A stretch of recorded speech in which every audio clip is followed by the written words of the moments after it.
Congratulations. You just woken up in the year 1325. Not metaphorically, not in a dream. You are quite literally lying in a straw-stuffed mattress, in a crooked wooden house that smells like boiled cabbage, damp feet, and something you sincerely hope is a dead mouse under the floorboards. Your eyes blink open in the dark, because there is no such thing as artificial light, no bedside lamp, no warm glow of a phone screen. Just the hesitant flicker of a dying hearth fire and the distant howl of something that may or may not be a dog. Your first thought? Cold. It's not the polite kind of cold that makes you pull the blanket up and sigh. No, this is the kind of cold that clings to your bones like guilt. Your fingers are stiff. Your nose is wet. Your feet? You can't even feel them. Congratulations again. You've just entered the 14th century, and winter is already 5 steps ahead of you. You try to sit up. Mistake. Your back is an open rebellion. There's no mattress here, just a thin layer of straw stuffed in rough linen. It smells faintly of mildew and very strongly of it, or whoever was here before. You scratch an itch and find something crawling. Probably lice. Definitely lice. Outside, a rooster crows. Not the charming farm animal from storybooks. This one sounds like it smokes 3 pipes of moldy tobacco every morning and has unresolved trauma. You're not sure if it's 4 a.m. or 6. There are no clocks. Just cold and noise and a growing awareness that you have to get up soon or freeze. The room you're in? It's not even yours. You're sharing it with at least 5 other bodies. Your siblings, your cousins, and one old woman who might be your grandmother or a stranger passing through. No one's entirely sure. There's no privacy. The idea of personal space is as foreign here as gluten-free bread. You cough.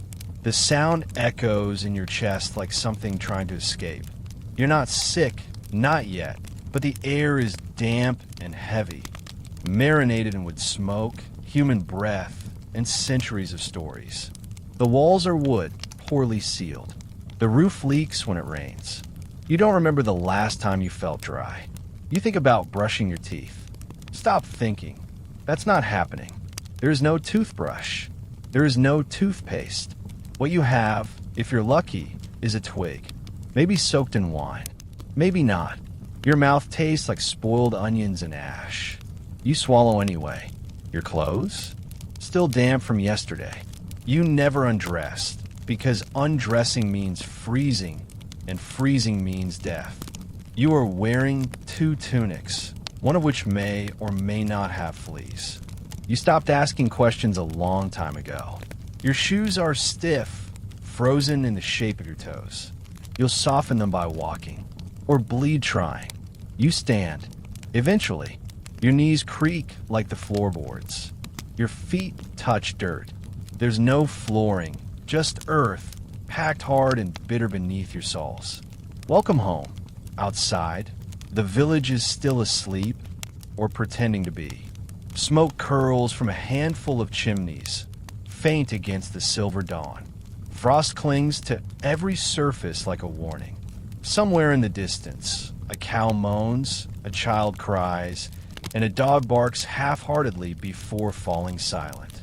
The world is quieter here, but it's not peaceful. It waits, watches.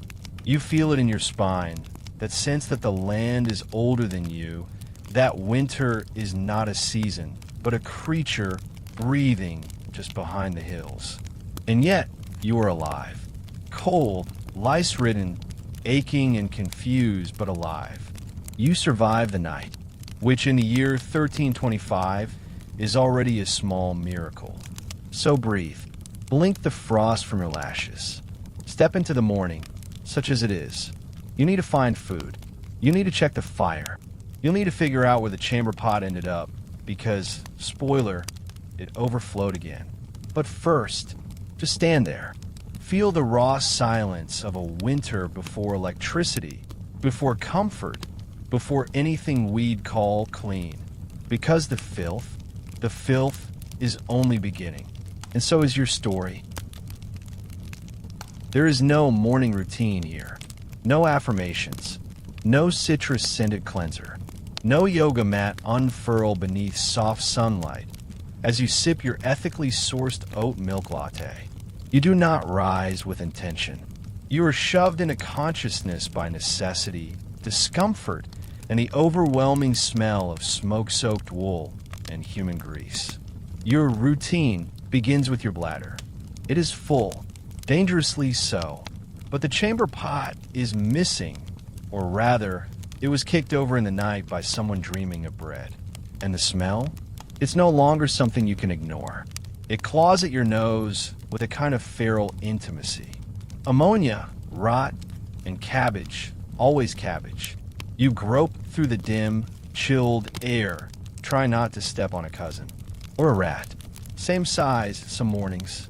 Same smell. The straw under your feet crunches and shifts like stale leaves. You squint toward the corner where the pot usually sits. Not today. Today it's tipped on its side, weeping onto the earth floor like it too has given up. So you do what any medieval soul must do. You open the door and greet the wind. The morning hits you like a slap. It doesn't caress, it accuses. A blast of winter air so sharp it peels back your breath and bites your lungs. You shiver violently as your bare feet kiss frozen mud. There's a latrine behind the shed. Technically, more accurately, it's a pit in the earth surrounded by some resigned planks and a vague hope of privacy. You walk toward it, every step an act of defiance against frostbite. A rooster eyes you with disdain from his perch on a warped fence post. You know he's judging. He should be. You haven't washed your underthings in weeks. The latrine greets you with its usual cocktail of horror. Human waste, rainwater, rotting straw, and the sour funk of ghosts that died waiting for better sanitation. You squat. You wince. You stare at the fog, rising from your own body like you're steaming slowly to death. Congratulations. You've now started your day. Returning to the house is no relief. Inside, it's warmer only by comparison. The fire, such as it is barely breathing. Just a few sullen embers sulking in the hearth. You drop to your knees. Blow gently. Whisper to it like it's a fragile god. You feed it slivers of last year's wood, splinters from broken furniture, maybe even a page from an old prayer book if no one's watching. Fire is currency. Fire is life. But fire is fickle. And this morning, it's not impressed by your offering. Still, eventually, it flickers, a soft exhale of light, and you sit back, victorious for a moment, watching shadows dance like ancient spirits on the soot-dark walls. The smoke curls up into the room, into your hair, your clothes, your lungs. You cough again. This time, the phlegm has a color. But no time to think about that. Breakfast? You're hilarious. There is no breakfast. Not in the way you remember it. There is a pot. Inside, the remnants of last night's porridge. Now a hardened, beige crust stuck to the iron like a forgotten sin. You scrape it loose with a wooden spoon that once belonged to your great aunt, or possibly the dog. Add water, maybe a pinch of salt, if it hasn't turned to stone in the humidity. You stir slowly, listening to the spoon creak against metal, as if even it is tired of the repetition. The porridge warms. You feed it to the youngest first, because children, in theory, matter. Then the old ones. Then, if there's anything left, you eat quickly without tasting. You eat to silence the growling in your belly, not to satisfy anything resembling hunger. And now, the sun is rising. Weak, pale, barely there. Like even it's not sure it wants to witness the world today. You wrap your cloak tighter. It stinks of smoke, sweat, and damp wool. The fibers scratch your neck with every breath. But it's all you have. You tie a cloth over your head, not for warmth, but to keep the lies from falling into your eyes. You step outside. The world is not waiting. It never waits. There's wood to chop, animals to feed, water to haul, things to fix, things to bury. Routine? No. This is survival. Not in the dramatic, cinematic sense, but in the quiet, gritty, exhausting repetition of movement. Your day has begun, not because you chose it, but because time here doesn't ask. It just keeps going. And so do you. Barely. You open your mouth and the cold slides inside like a thief. You meant to yawn. Instead, you get a mouthful of morning breath that could peel the bark off a tree. You taste last night's porridge. You taste the wooden spoon. You taste, if you're honest, fear. Because something is wrong. Your gums ache. There's a sharpness near the back of your mouth. A pain that pulses with its own private heartbeat. You run your tongue over it, slowly, cautiously, like approaching a sleeping dog. There it is. The molar. Loose. Congratulations. Your teeth are beginning their slow rebellion. And they will win. Every time, in the 14th century, you don't keep your teeth. You borrow them from your youth. And one day, soon, they simply leave you. They rot. They crack. They abscess. They fall out while you're eating, or sleeping, or praying. And it's not just decay, it's the pain. That particular pain that begins deep in the jaw and radiates outward like a curse. You can't eat. You can't speak. You can barely think. And no, there's no dentist. No antiseptic rinse. No cute receptionist with a clipboard and gentle smile. There is, however, the barber. Ah yes, the barber. He's part surgeon, part executioner, part philosopher. He sharpens knives and debates theology while sawing through your cousin's infected arm. His hands are never clean. His tools live in boiling water, wine, or sometimes his pockets. But he is your only hope. You walk to his cottage, one muddy footstep at a time, hoping he's in a good mood today, or at least sober. He looks at your swollen cheek, shrugs, and says something like, "Could be humorous, could be sin." You nod. That seems about right. He gives you a choice. Let rot. Pull out. And by pull, he means strap you to a chair. Hold your head. Jam iron into your mouth. Twist. Yank. Ignore your screams. Ignore your blood. Ignore the moment you vomit from the shock. If you survive the extraction, and not everyone does, you'll spend the next 3 days drinking broth and praying to Saint Apollonia, the patron saint of dental agony. You didn't even know she existed until now. Now, you whisper her name like a lullaby. But maybe you're not so lucky. Maybe the infection spreads. Down your neck, into your chest, into your bloodstream. No antibiotics. No mercy. You burn with fever, hallucinate a bit, and wonder if this is it. If a tooth, of all things, will be your undoing. It wouldn't be rare. In this century, a toothache is not a nuisance. It's a prophecy, a countdown, a quiet, grinding death sentence. Let's say, for now, you're still standing. The tooth is hanging on. But every chew is agony. So you start to eat less. You lose weight. Your cheeks hollow. Your jaw stiffens. You speak less. You dream of apples, but wake to gruel. Over time, your smile fades, literally. Your teeth blacken. Your breath can fell livestock. People keep their distance. You've aged 10 years in 3 months. And all because you once forgot to rinse your mouth after eating dried fish. Some in the village chew mint or sage to freshen their breath. Others rinse with vinegar or rub ashes on their gums. Some simply pray harder. But everyone knows. Eventually, your mouth turns against you. The irony? Most people die long before their teeth do. But for you, your teeth have decided to exit the building early. One by one. Until nothing remains but the memory of a smile you don't remember giving. So chew softly. Speak gently. And when you feel that telltale ache again, the one deep in the bone, sharp as betrayal, know this, it has begun. You don't notice it at first, the smell, because it's not sudden. It doesn't attack, it seduces. It creeps in gently, slips under your nails, clings to your wool.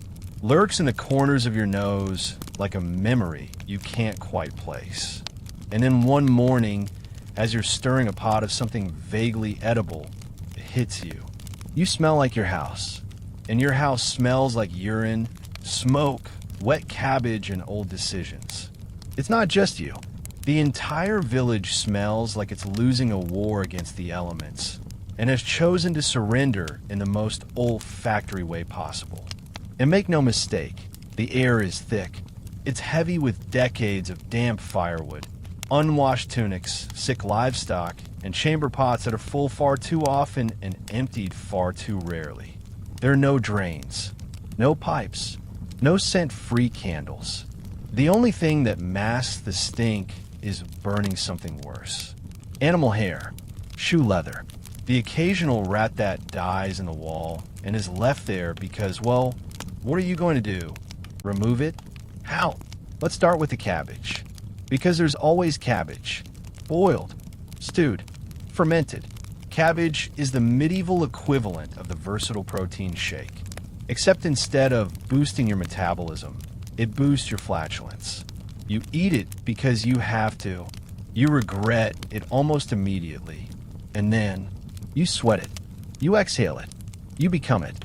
The steam from the pot rises like a curse, fills the ceiling beams, soaks the straw, and days later, the house still smells like something died wrapped in a cruciferous blanket.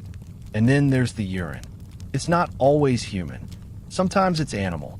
Sometimes it's you, stepping outside at night and missing the bucket. But wherever it is, it stays.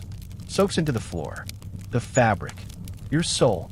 In some homes, it's collected, not as waste, but as a cleaning agent. You see, old urine is considered strong, potent, useful. They call it land.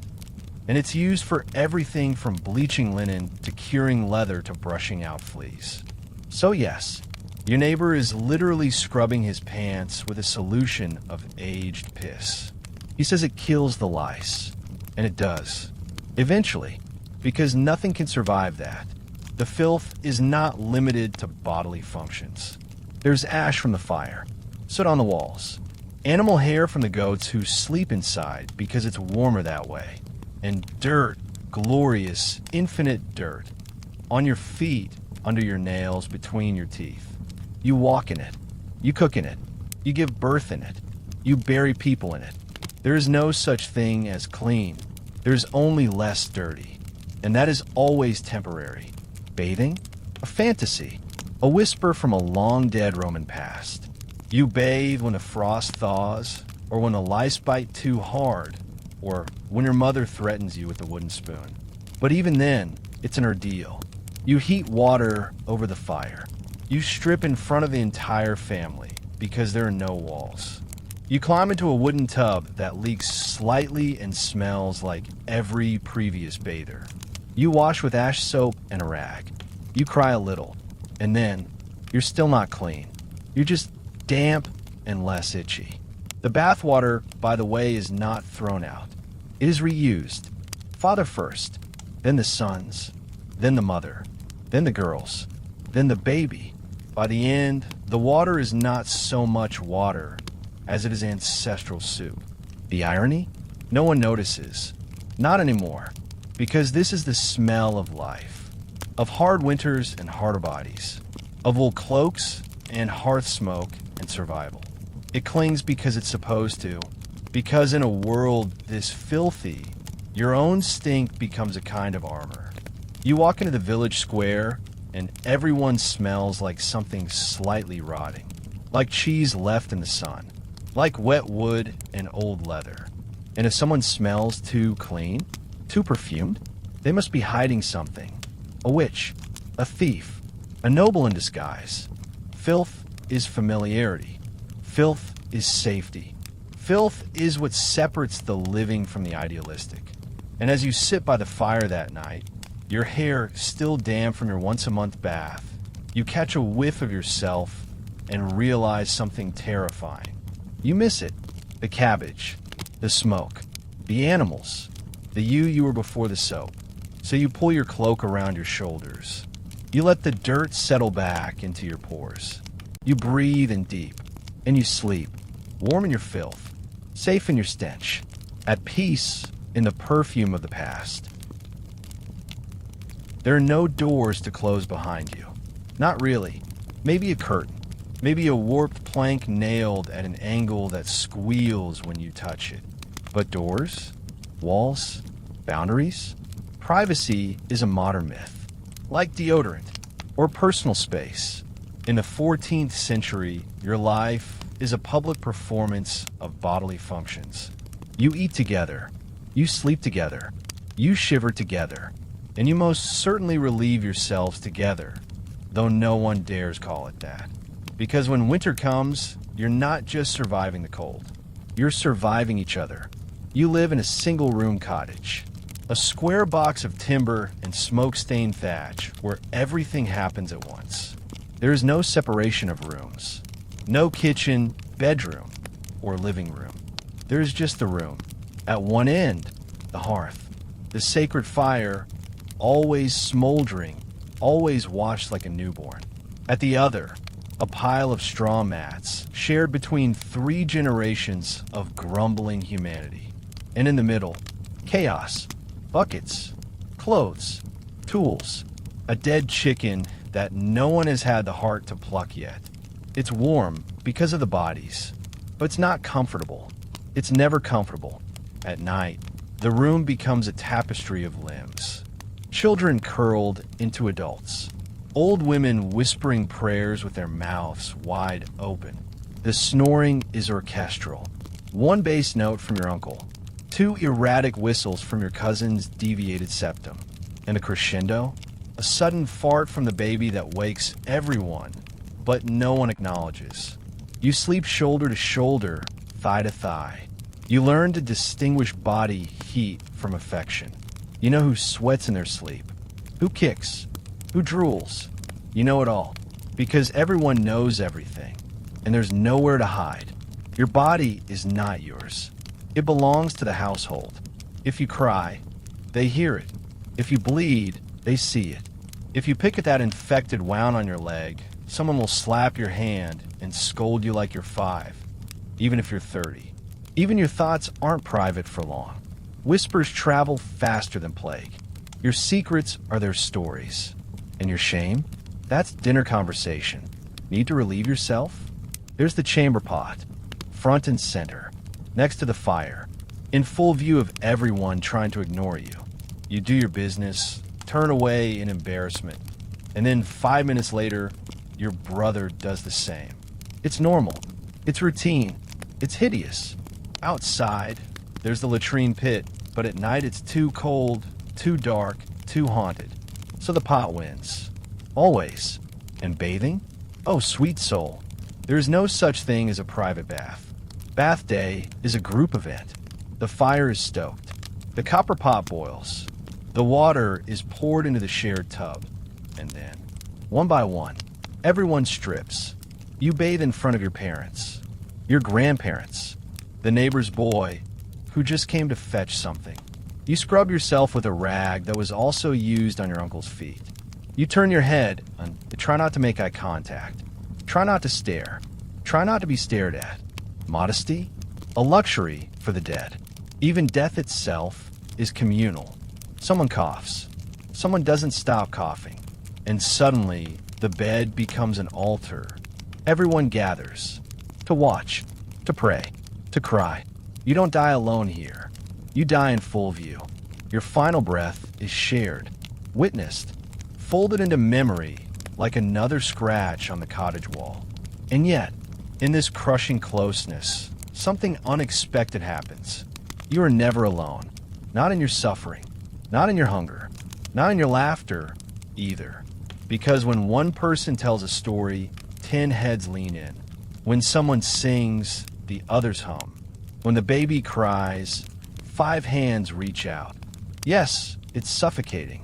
Yes, it's unbearable. But it's also the only warmth some of you will ever know. You sleep beside the same people every night. You wake to their breath, their snores, their needs. You're not allowed to shut the door. But maybe you don't want to. Not tonight. The cold doesn't arrive. It claims, quietly, without permission, without warning. It creeps in during the night, slow and steady like regret. It doesn't knock on the door, because doors, as you've learned, are mostly symbolic in the 14th century. It slips through the cracks in the wood. It slides under the thatched roof. It settles in the stone and dirt like mold, like memory, like dead. By the time you feel it, the cold has already made itself comfortable. It has unpacked its frost, laid out its silence, and begun to speak. Because here, in the depths of winter, cold is a language. In your body, it's just learning how to listen. You wake before dawn not because you want to, but because your toes are screaming. There is no blood in them. Not anymore. Only ache. They've gone stiff like tiny corpses clinging to your foot out of loyalty. You rub them. You curse softly.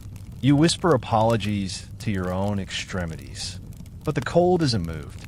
It isn't cruel, not exactly. It just is a fact, a law, like gravity, like hunger, and it is everywhere. Your breath becomes a ghost in the air, visible, soft, and fleeting. You exhale, and it curls upward like smoke, like a soul leaving the body. Children chase their own breath in the mornings, thinking it's a game. By nightfall, it's less amusing, because the colder the air, the closer you are to something ancient, something hungry. The fire barely helps. You sit as close to it as you can without catching. But even the flames seem hesitant, burning low, like they too are trying to conserve their strength. You hold out your hands. They sting, then burn, then go numb.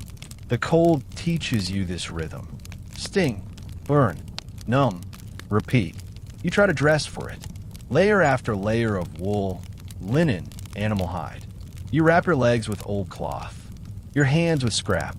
You shove straw into your shoes. You tie rags around your ears and hope they're still there by nightfall. But nothing truly helps, because your clothes aren't warm. They're just less cold.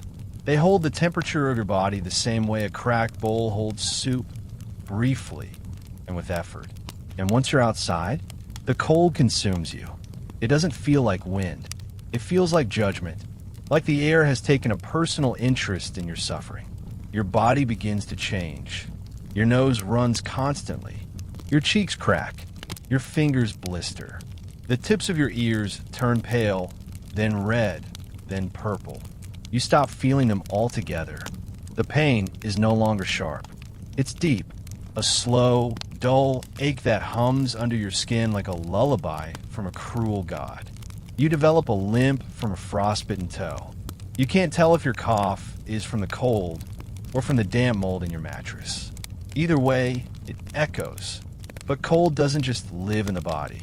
It moves into the mind. You think slower. You speak less. You forget words. Not just big ones, simple ones. Like warmth. Like comfort. Even your emotions freeze. You stop crying. Tears would freeze on your face anyway.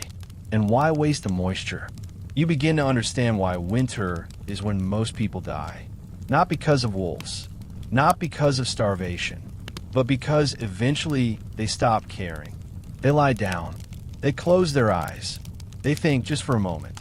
Just for a rest. And then they never get up again. But you're still here. You've learned to understand the cold. To read it. To anticipate its moods. You know which boards creak with frost. Which fingers will go numb first. Which goats can sleep outside. And which must be pulled into the kitchen. You know how to warm a stone in the fire and slide it under your bedding. How to sleep in a tight knot of human limbs and hope no one dies in the middle of the night. The cold, in its strange way, has become a teacher. A whispering, unrelenting tutor that never lets up. It teaches you patience, endurance, stillness. You stop fighting it. You start listening. By now, you don't remember what it's like to be truly warm. But you remember your mother's voice, humming while she spins wool. You remember the glow of embers when the fire is low. You remember your brother's hand, reaching out in the dark, fingers cold but alive. And maybe that's enough. Because here in the 14th century, surviving winter is not about beating the cold. It's about learning its name and speaking it back, softly, every day, until spring answers. There is no smell of roasted coffee here, no warm toast, no crackling bacon, no butter melting into pancakes with the optimism of a new day. There is only smoke, and something vaguely acidic wafting from the pot, which may or may not have held last night's supper. In the 14th century, breakfast isn't a meal. It's an apology, and it's cold. You wake, once again, not because you're rested, but because the hunger inside you has begun to gnaw. Not a dramatic, poetic hunger. A dry, metallic emptiness. One that makes your joints ache and your stomach feel like it's folded in on itself. You sit up slowly. You're stiff. You slept in the same clothes you've worn all week, your breath a cloud before your face. You glance around the room and count the other bodies, alive, mostly. The fire has gone out. Again, no one lit it during the night because no one wanted to move. Not even to live. The pot by the hearth is waiting. Whatever's in there will be your breakfast. You hope. You poke at it with a ladle. The contents are gray. The consistency of regret. It might be porridge if porridge were made of ground barley husks, frozen animal fat, and whatever was swept off the table the night before. And if there's no porridge, you get pottage, which is just a thinner porridge that gave up halfway through. No sugar, no milk, no flavor, just warmth if you're lucky. And if you're not, then breakfast is cold cabbage stew that's congealed into a shape you could throw at someone if you had the energy. You spoon it into a bowl that's chipped and blackened around the edges. You pass it to your younger brother first, because the rule is children eat first, then the elderly, then the men who have to work the fields. Then maybe you lift your spoon and take the first bite.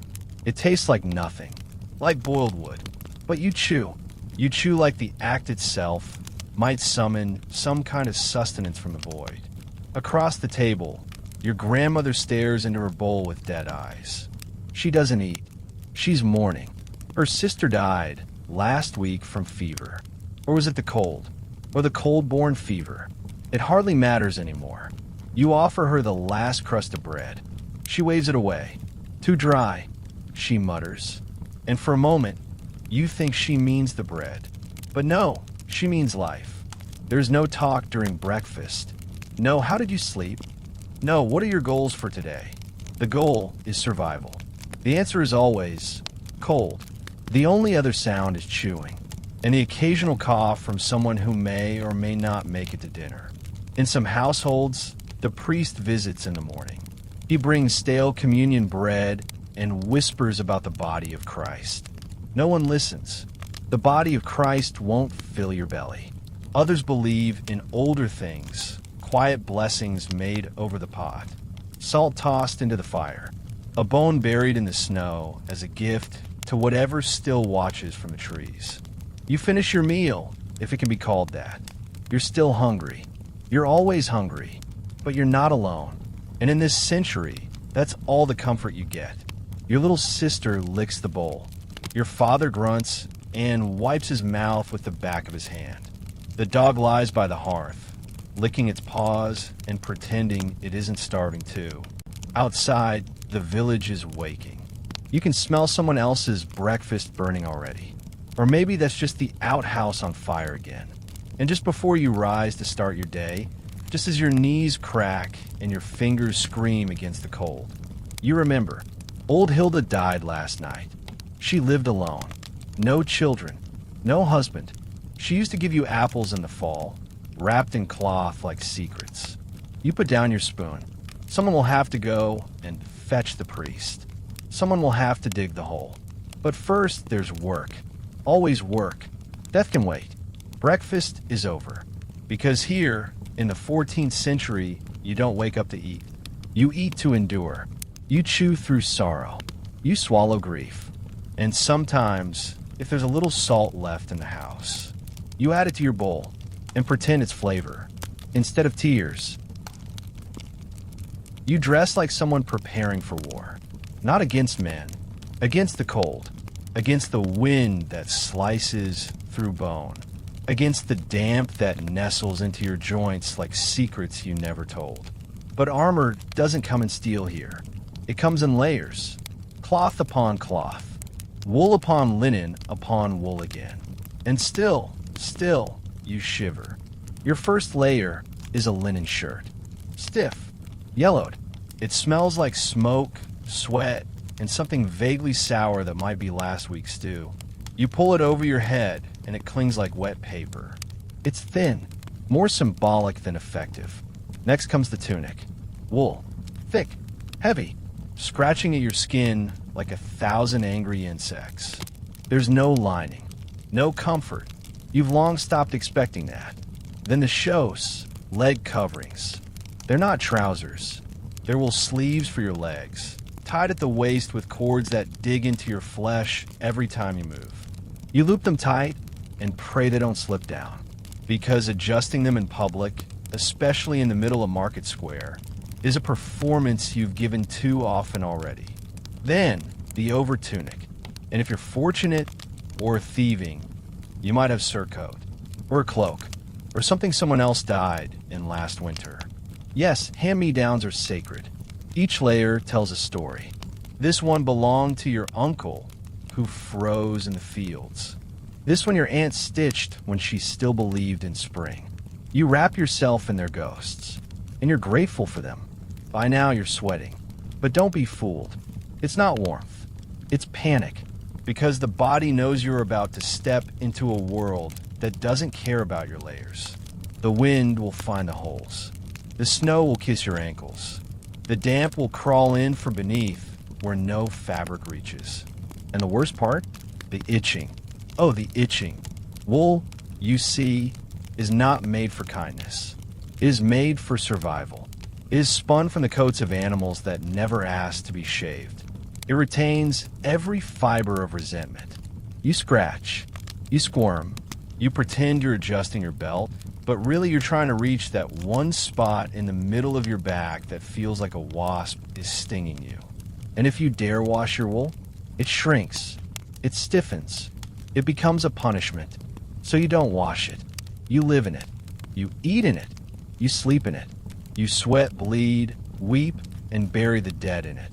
The fabric becomes a second skin, one that hates you. Let's not forget your shoes.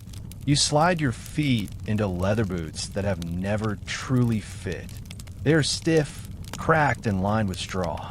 The soles are thin enough to feel the stones beneath you, but thick enough to hide the rat droppings from your heel. You walk, and the snow squeezes in through the seams. You walk, and the blisters bloom like wildflowers. You walk because if you stop, the cold will unmake you. Now for your hands. You wrap them in strips of cloth, if you have any left. No gloves, just rags, tied tight around your fingers like funeral bands. They turn gray with soot, brown with blood, hard with use. You still can't feel your fingertips. You try to button your coat, there are no buttons. You use wooden toggles or strings or sometimes just hope. And then, finally your head. A hood, perhaps. A cap. Something knitted by someone who didn't live to see this winter. You tuck your ears inside. You feel them throbbing. You wonder if this is the year they turn black and fall off. The wind howls through the trees outside like a thing searching for flesh. You breathe in. Your breath fogs the air. It curls against the wool like a lover turned cold. And you are ready. Sort of. Because in the 14th century, getting dressed isn't about fashion. It isn't even about comfort. It's about choosing your suffering. Itching over freezing. Sweating over shivering. Movement over numbness. You wear layers like regrets. Tight. Heavy. Unflattering. But they keep you alive. And in a time where death waits at every doorstep. That's all the elegance you need. There are two certainties in your village. The bell rings for mass, and old women know everything before it happens. Sometimes even before God. You step outside wrapped in your itchy wool cocoon, breath curling in the frozen air like incense, and already you feel it. The invisible net of eyes watching from behind crooked shutters. The windows don't just let in light. They let out judgment, thin slivers of suspicion drifting between the smoke and the frost. The church bell rings only 3 times a day. At dawn, at midday, and when someone dies, or gets caught stealing sausage again. Hard to tell the difference by sound alone. But the gossip, it never sleeps. It begins before the sun, before the frost has even melted from the roofs. And it echoes louder than any sermon. No one needs parchment or pen. No one writes things down. Because here, your reputation is the local scripture. Copied, shared, and embellished in every kitchen with flour on the table and secrets in the soup. You walk through the village square, and you hear it. Did you see Elspeth limping this morning? Probably pregnant. Her husband's been gone a month. Exactly. No one asks if it's true. Truth is secondary. The performance is the point. Gossip here isn't petty. It's infrastructure. It connects people. It explains the unexplainable. It passes the time while your hands knead dough or stir pottage. Your cousin's rash? Cursed by a neighbor, obviously. The blacksmith's wife miscarried. Well, she was seen walking near the old yew tree. And everyone knows what grows beneath that. Gossip makes the world make sense.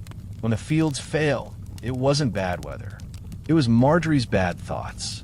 When a well goes dry, it's not the season, it's a punishment. Because someone, you know who, didn't kneel during the last procession. You glance to your left and see Agnes, arms deep in bread dough, muttering to her daughter about that strange boy with the mole that moves. You turn to your right and pass by old Jorin, who swears he saw a shape in the woods last night. Not a wolf, bigger, breathing like a man, but hairier. This is your news. This is your entertainment. This is your security system. But make no mistake, gossip is a weapon. One whisper in the wrong ear, and a girl becomes a harlot. A boy becomes a thief. A midwife becomes a witch. You remember what happened to Aldrida, don't you? She found that old Roman coin while tilling the frost. Showed it to everyone. Smiled a little too widely. 2 weeks later, the cow died. Now Aldrida lives alone at the edge of the forest, and no one lets her touch their babies anymore. Just a coin. Just a smile. Just talk. You try to stay invisible. You nod when nodded to. You laugh when others laugh. You add a little spice to the latest tale about the miller's wandering hands. Just enough to keep your name out of the next version.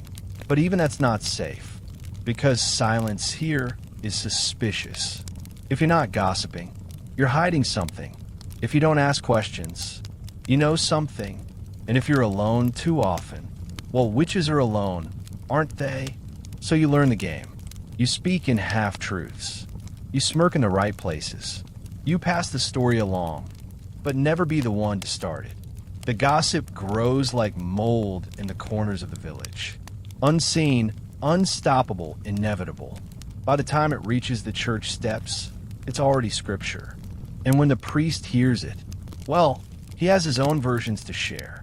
Even in winter, when food is scarce and fires burn low, there's always heat in a rumor.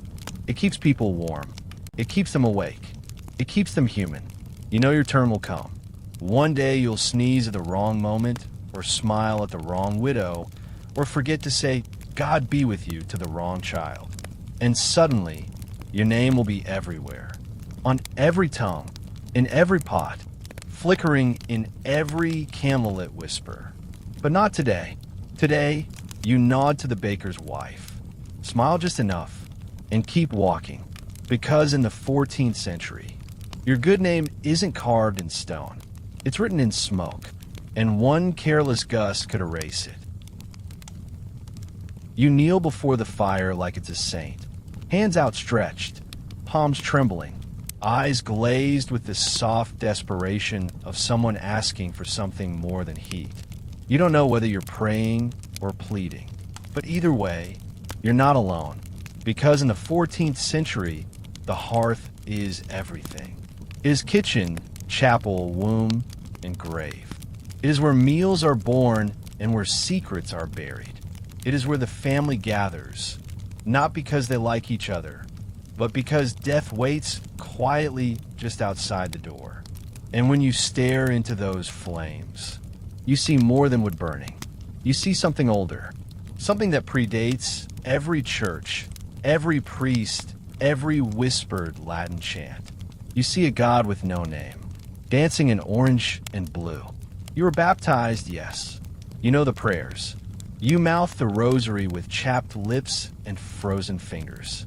But deep in your belly, beneath the bread and the broth and the bruises, lives something older than Rome, older than Christ. And when the cold presses against your windows like a hungry beast, you don't call for the Virgin. You whisper to the fire. You feed it carefully, not just with kindling, but with intention. A twist of herbs, a lock of hair, a carved figure tucked behind the logs that your mother told you to never name aloud. Your neighbors don't talk about it, not openly, but everyone knows. Every Christian home has its shadow, a scrap of the old faith buried under floorboards, a charm stitched into the hem of a child's coat, a circle of stones near the garden that just happens to be there. And in winter, these shadows grow bold, because the saints are cold, and the old gods are warm. You remember the stories.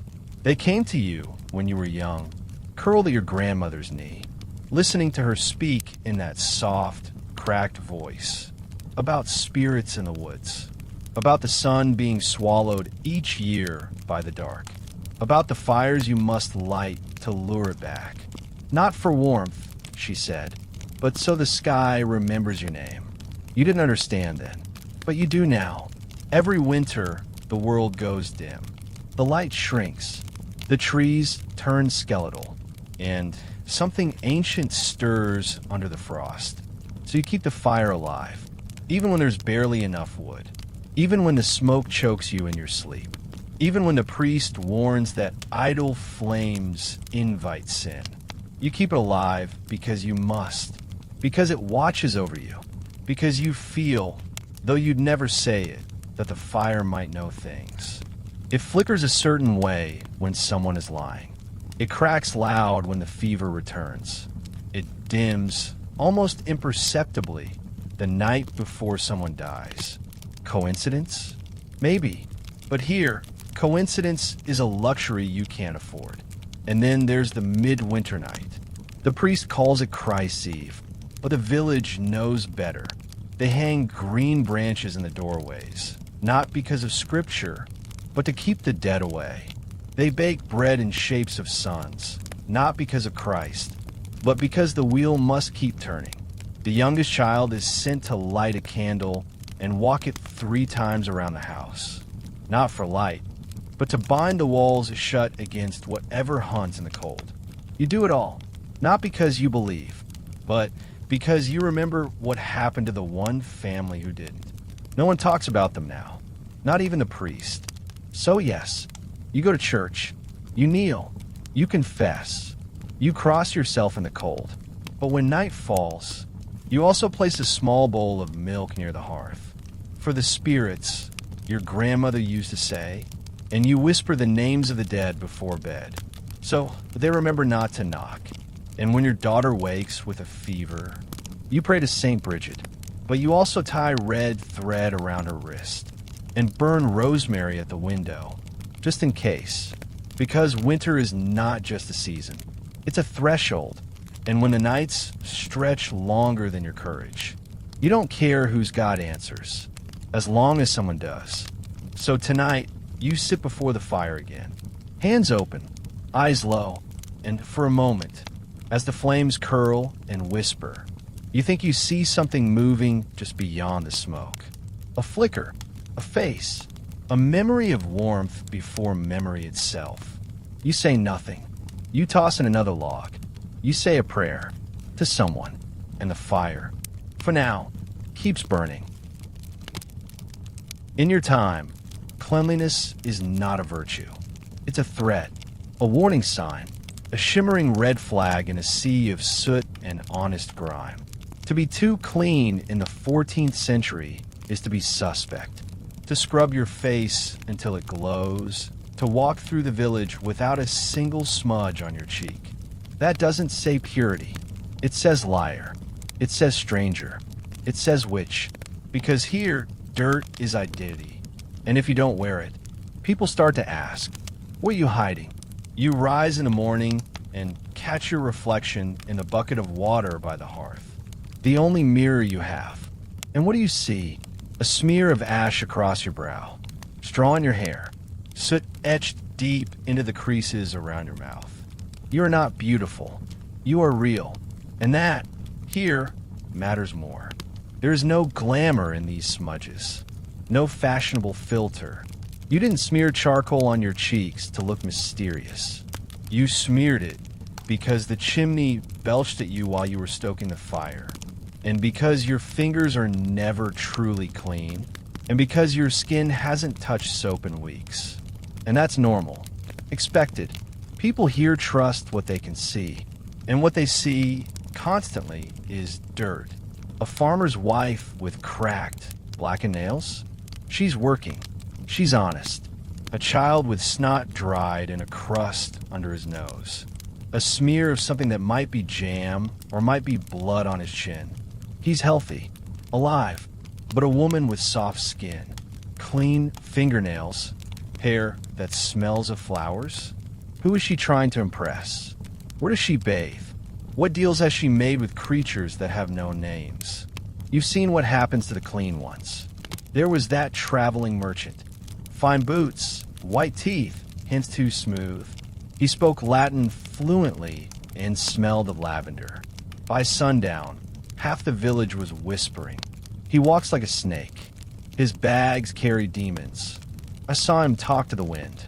By morning, he was gone. No one asked where. They just nodded, relieved, as if the balance had been restored, as if dirt had reclaimed the rightful space. Because in this place, dirt is not just a material. It is protection.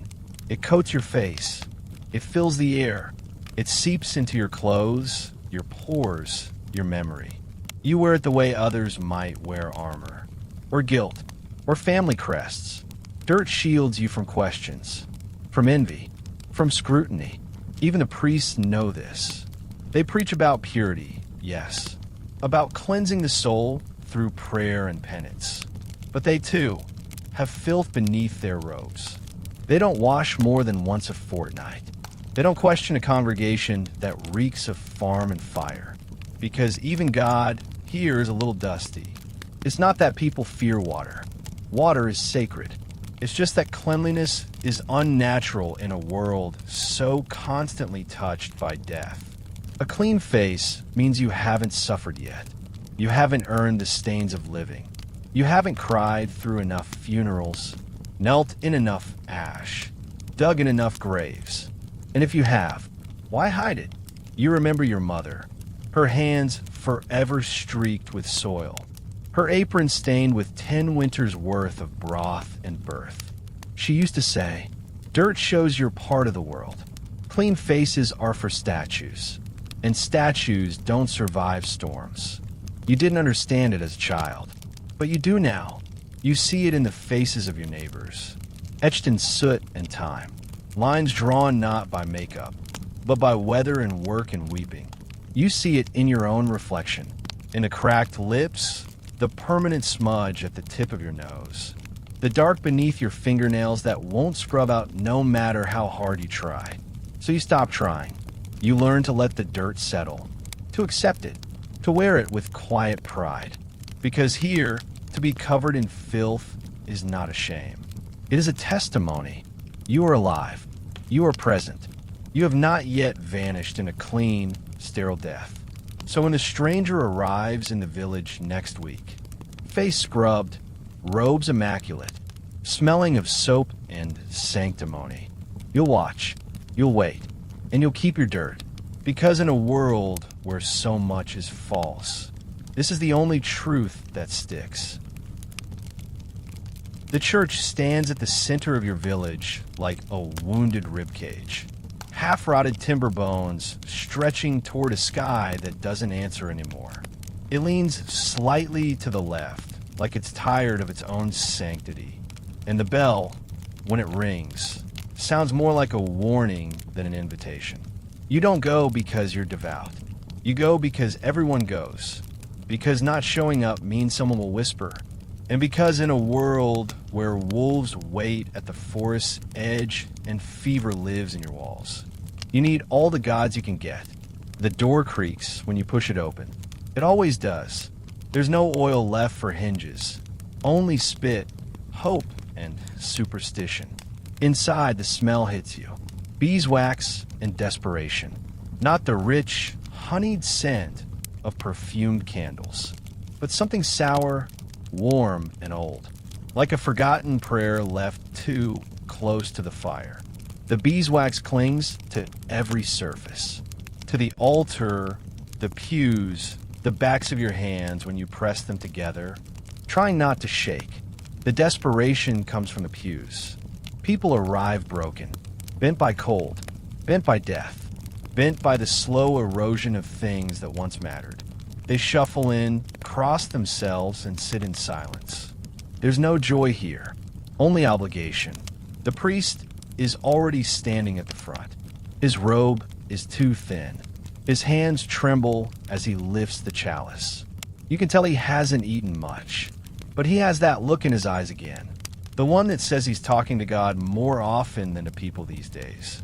He begins the liturgy. Latin spills from his lips like water from a cracked jug. You don't understand most of it. You don't need to. The rhythm is what matters. The repetition. The sound of holiness. Even if the meaning's been lost in the coughing. The windows are stained with soot and frost. Light struggles to get through. But when it does, it lands like a miracle. A single shaft of gold across the wooden floor, catching on the smoke of incense that never quite burns clean. Someone sneezes. Someone else coughs. An old man collapses against the stone wall, and no one moves. Because we all know he's just tired. Just tired. The sermon begins. It's about sin. It's always about sin. Rain means someone's been lusting. Crops failed because someone didn't confess. Your daughter's fever? The devil. Probably hiding in her lungs. Or in her blood. Or in that boy she kissed behind the mill house. You stare ahead. You nod when others do. You say amen, like a reflex. Like breathing. But your mind drifts. To the way your grandmother muttered prayers in a different tone. The one the priest never speaks. To the charm she buried under the hearthstones. To the way she always lit her candles facing west. Not east. Where the sun dies, she said. That's where the old gods hide. You wonder if she was right. You wonder if this wooden box of rot and rules, can really keep anything out. You rise for communion. The bread is dry. The wine tastes like vinegar. You swallow both with the solemnity of someone paying a debt they don't remember incurring. Outside, the wind howls against the stone. It sounds like it's laughing. Inside, the priest raises his arms. Go in peace. No one moves. Not right away. Because what does that mean, really? There is no peace. There is cold. There is hunger. There is silence. You step out into the frozen morning. Your breath curls. Your boots crunch. Your back aches. But something follows you. A strange warmth. Not in your hands, but somewhere beneath your ribs. Maybe it's faith. Maybe it's memory. Maybe it's just the beeswax. You glance once more at the church behind you. Crooked, crumbling, full of ghosts and whispers. A place stitched together with centuries of fear and hope. And despite everything, you know you'll come back. Because here, in the heart of winter, even a flickering candle can feel like salvation. Even a half-forgotten prayer, mumbled with chapped lips and a sore throat, can hold back the dark for one more night. It doesn't begin with a scream. It begins with a cough. A quiet one, half swallowed, almost polite. Someone clears their throat over breakfast, and no one notices. Someone wipes sweat from their brow and blames the fire. Someone doesn't get out of bed, and you assume it's the usual laziness of cold bones and long nights. But deep down, in that soft, animal part of your brain, the one that remembers patterns long before they're written, it has started. Fever doesn't announce itself in this century. It slips in, not like a flood, not like lightning, like mold. Slow, quiet, persistent. You wait to find your brother shivering beside you, though his skin is hot, his lips cracked, his eyes glassy. He mumbles things you don't understand, half-formed words, childhood prayers, names of the dead. You lay a damp cloth on his forehead, whisper that he'll be fine, pretend that this is normal. Because it is. And that's what makes it terrifying. Every winter brings fever season. Not always the same kind. Sometimes it steals the children. Sometimes the old. Sometimes it chooses randomly, as if drawing names from a hat stitched with grief. The symptoms blur together. Sweat, chills, vomiting, delirium, bleeding gums, hallucinations. Some say it's a punishment. Some say it's the bad air.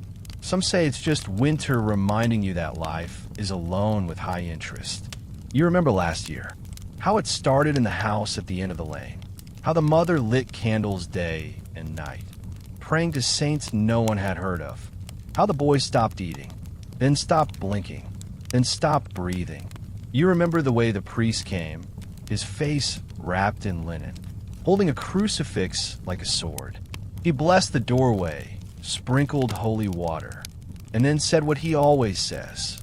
God's will is unknowable, but the fever is not. The fever is intimate. It holds you. It whispers. It waits. You begin to watch everyone. Every cough, every pause, every flushed cheek or trembling hand. You notice who eats less, who stares at nothing, who keeps waking in the middle of the night, muttering things about fire and snakes and mothers long buried. You tell yourself it's just the cold, that they'll get better. But in the pit of your gut, you feel it. The heat blooming in a village that's already frozen. The silence changes. People stop gathering in the square. The baker closes early. The church fills with prayers instead of hymns. Children are kept indoors. Doors creak open less. Candles burn longer. The air feels thick, not with smoke, but with dread. And then it's your sister. She doesn't come to the fire one morning. She's curled in the straw, shaking. Her lips are purple. Her skin is hot. Her breath is shallow. You touch her arm and she flinches. Not from pain, from something else. Something that doesn't belong in this world. You don't know if it's her or the fever that stares back at you. But either way, it knows your name. There's nothing to do. There's never anything to do. You mix herbs into a bitter tea. She spits it out. You soak cloth in cold water and place it on her forehead. She thrashes. You pray. You sing. You weep. You start a bargain. With saints. With shadows. With whatever still listens. Take me instead.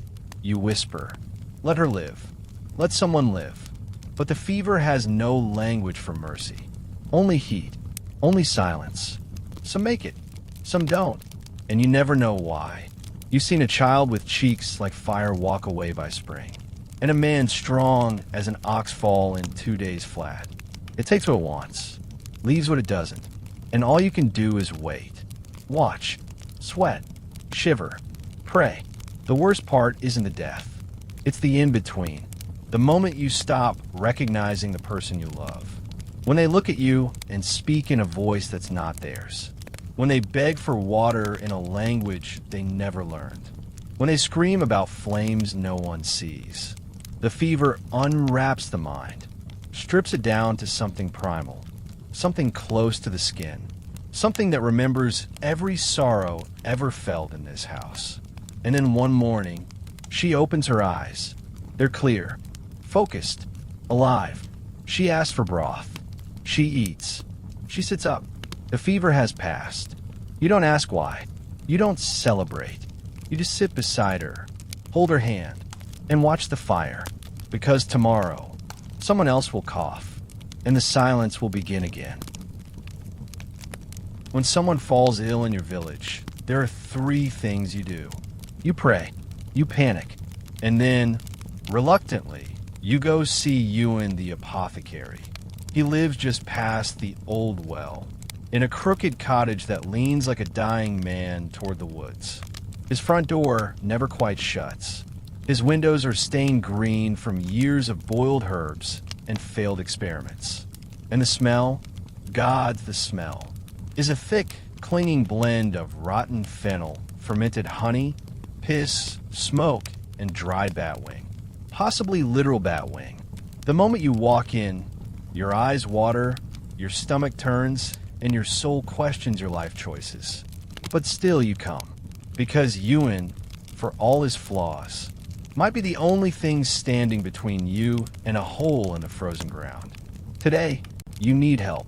Your sister is still weak from the fever. Her cheeks pale, her cough wet and barking like a dying dog. The priest gave her a blessing and mumbled something about penance. That didn't help. So here you are. You knock. The door creaks open on its own. No one answers. You step inside and find him asleep at the table, head buried in his arms, surrounded by dried roots, smashed jars, 2 open bottles of elderberry wine, and something vaguely moving in a mortar. He stinks of alcohol and crush time. You clear your throat. He groans. His face emerges from the crook of his elbow like a mythic creature from the swamp. Eyes red, beard matted, cheeks smudged with ash and dried parsley. You're late, he slurs. You weren't invited. Ewan wasn't always like this. They say he once trained in a monastery far south, among monks who read Greek texts and whispered to herbs like lovers. He had hands that could mix a salve for a festering wound with the precision of a sculptor. He had knowledge of humors, of leeches, of roots that whispered when to be pulled. He once cured the mayor's wife from a throat swelling the size of a fist. And then came the plague year, and Ewan changed. He drank more, laughed less, stopped charging coin, and started accepting bread, salt, or whatever a person could trade for forgetting. You ask him for something to stop the coughing. He nods, then frowns, then vomits into a pail. Afterward, he wipes his mouth with a sleeve soaked in sage and says, "Give her this." He hands you a cloth-wrapped pouch. Inside, crushed dried mullein, a sprig of hyssop, and something else that might be spider leg. Or hair. You don't ask. You're too tired to argue with eccentricity. He instructs you to steep it in boiled water. Let her breathe the steam. Make her sip it if she can keep it down. Warns you almost thoughtfully. Too much will send her dreaming for days. Too little won't do a thing, but make her piss green. Classic Ewan. You try to pay him. He waves it away. Bring me bread when you can. Or ale. Or news. Or just don't die. That'd be nice. You nod.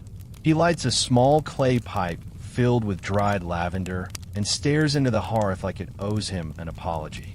As you turn to leave, he adds, almost gently, "If she doesn't make it, don't blame the herbs. Some people just want to go." You pause. Say nothing. Step back into the cold. Back home, you boil the herbs in a cracked pot. The room fills with a smell that's sharp and earthy, like wet hay and old sorrow. Your sister sips slowly. You watch her chest rise and fall. You wonder if Ewan's magic will work. You wonder if magic is even real anymore. In truth, you think Ewan isn't drunk because he's careless. You think he's drunk because he knows too much. He knows how the body rots from the inside, how the blood turns against itself, how prayers fail, how children die. He's not avoiding the truth. He's trying to outdrink it. And maybe that's the real medicine. The bitter one. The one no one bottles. Later that week, your sister's cough begins to ease. She smiles for the first time in days. You make a note to take you in a loaf of bread. Or maybe just sit with him. Say nothing. Share the silence. Because sometimes that's all you can do. For a man who holds death in jars and still tries, clumsily, brokenly, to keep people breathing. You don't expect it here. Not in the stench. Not in the cold. Not in a village where rats have names and funerals outnumber festivals. But love, real, quiet, inexplicable love, somehow survives. Even now, even here, it doesn't arrive with music. There's no perfume, no candlelight, no lingering glances across a ballroom. Just a hand brushing yours at the well. Just a smile shared in the smoke of a dying fire. Just someone remembering how you take your broth, less salt, more onion, and making it that way without asking. In the 14th century, love doesn't look like poetry. It looks like survival made bearable. She, let's say her name is Lydia, lives 3 cottages down. You've known her all your life. She helped your mother with the birth of your youngest brother. You once stitched her knee shut after she slipped on ice near the pig trough. She still walks with a limp. You still pretend not to notice. She's not a beauty, not in the way troubadours sing. Her hands are calloused. Her hair is never entirely free of twigs. Her laughter comes rarely, but always honestly. And when she looks at you, she doesn't see a hero. She sees someone who hasn't died yet. And that, here, is strangely enough. There are no courtships. Not really. Romance is folded into the daily grind like ashes into bread.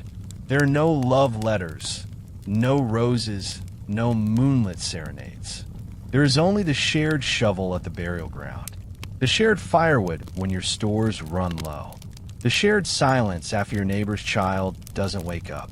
You find love and kindness without ceremony. He offers you the warm side of the bed. She lets you have the last sip of wine. You don't speak of it, because to speak of it would make it feel fragile. You just keep offering little pieces of warmth to each other in a world that offers none. Sometimes, on rare nights, when the children are asleep and the frost has quieted its howling, you find yourselves sitting side by side near the hearth. Not touching, not needing to. The fire throws shadows across her face, and you catch yourself wondering, not how she looks, but how she feels. Not soft, not delicate, but real, like the worn handle of your knife, like the earth beneath your boots, like something you can count on when everything else is vanishing. There is no privacy, no locked doors. You share your affection like you share everything else, publicly, awkwardly, and with the constant presence of livestock. But even so, love finds its way. A touch beneath the table, a glance during prayer, a quick kiss behind the chicken coop while your hands still smell of ash and turnips. You don't tell each other, I love you. You say, I saved you the warm piece. I mended your socks. You're not coughing anymore. I was worried. And if they respond, I know. Thank you. Sleep here tonight. That's love. That's all the love you get. And somehow, it's more than enough. You've seen others fall in love too. Old Thomas, whose wife died 5 winters ago, now walks with Greta to the well each morning. They don't hold hands, but he carries her bucket when her back aches, and she keeps bread for him wrapped in linen each Thursday. You watch them. You smile, because here, where warmth is fleeting and life is shorter than a season, love is the only thing not rationed. Sometimes it doesn't last. Sometimes the fever takes one of you. Sometimes a war comes. Sometimes the world forgets your name. But the memory of sitting beside someone, hearing their breath, feeling their weight beside yours in the night, that memory outlives the body. It lingers in the walls. It curls in the straw. It burns in the hearth. And generations from now, someone will sit in the same spot, feel the same warmth, and not know why they suddenly feel less alone. That's your love, still speaking. So when people ask how you survived the winter, you could say, I had enough wood, or the fever passed us by. But the truth? You were loved. And in this century, in this bitter, filthy, beautiful world. That is nothing short of a miracle. At first, you hear them. Just soft, skittering feet on wood. So light you think it might be your imagination. A flicker of sound beneath the wheeze of the fire and the snores of the household. But no, they're real. You don't imagine things like this. The rats are back. Again, as they always are. They've lived in the cottage longer than you have. Longer than your parents. Longer than the fire in the hearth and the dust on the beams. The rats were here before names. And they'll be here long after the last of your family is buried in the thawed spring mud. They don't hate you. They don't fear you. They simply live among you. Like smoke. Like time. Like death. And they watch you. Always. You lie in bed, if it can be called that. A straw pallet gone flat with age, stuffed with lice and secrets. The air is brittle. Your breath curls in the cold like a spirit looking for a better place to be.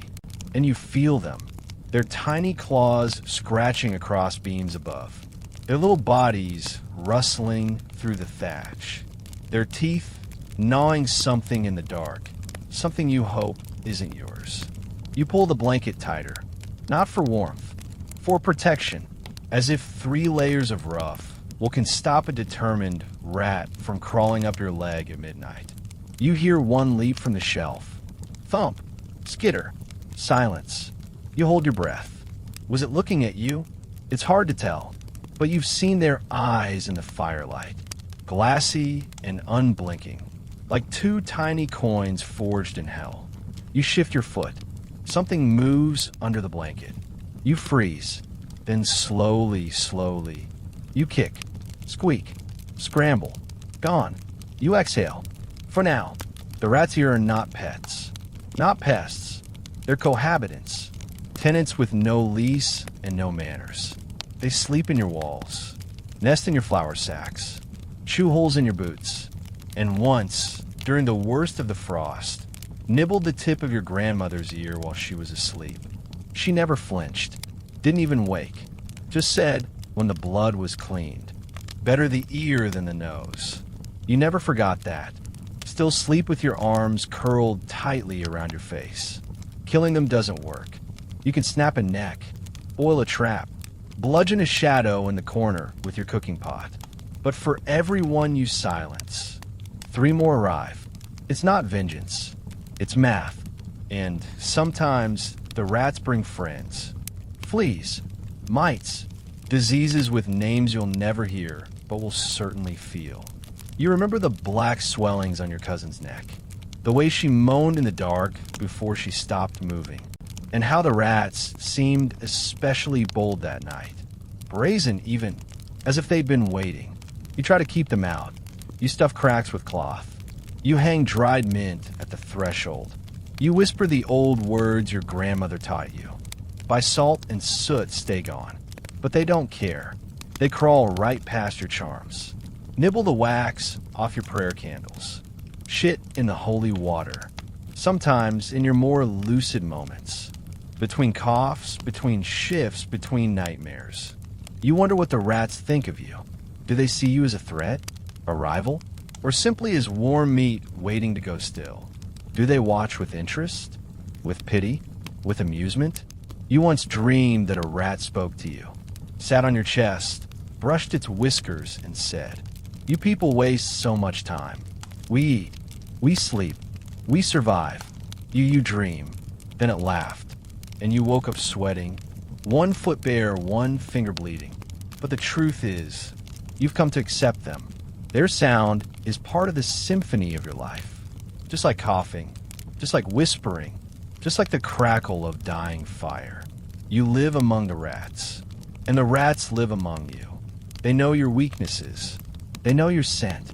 They know that someday, when the fever finally finishes what it started, they'll come out not to gnaw, but to claim.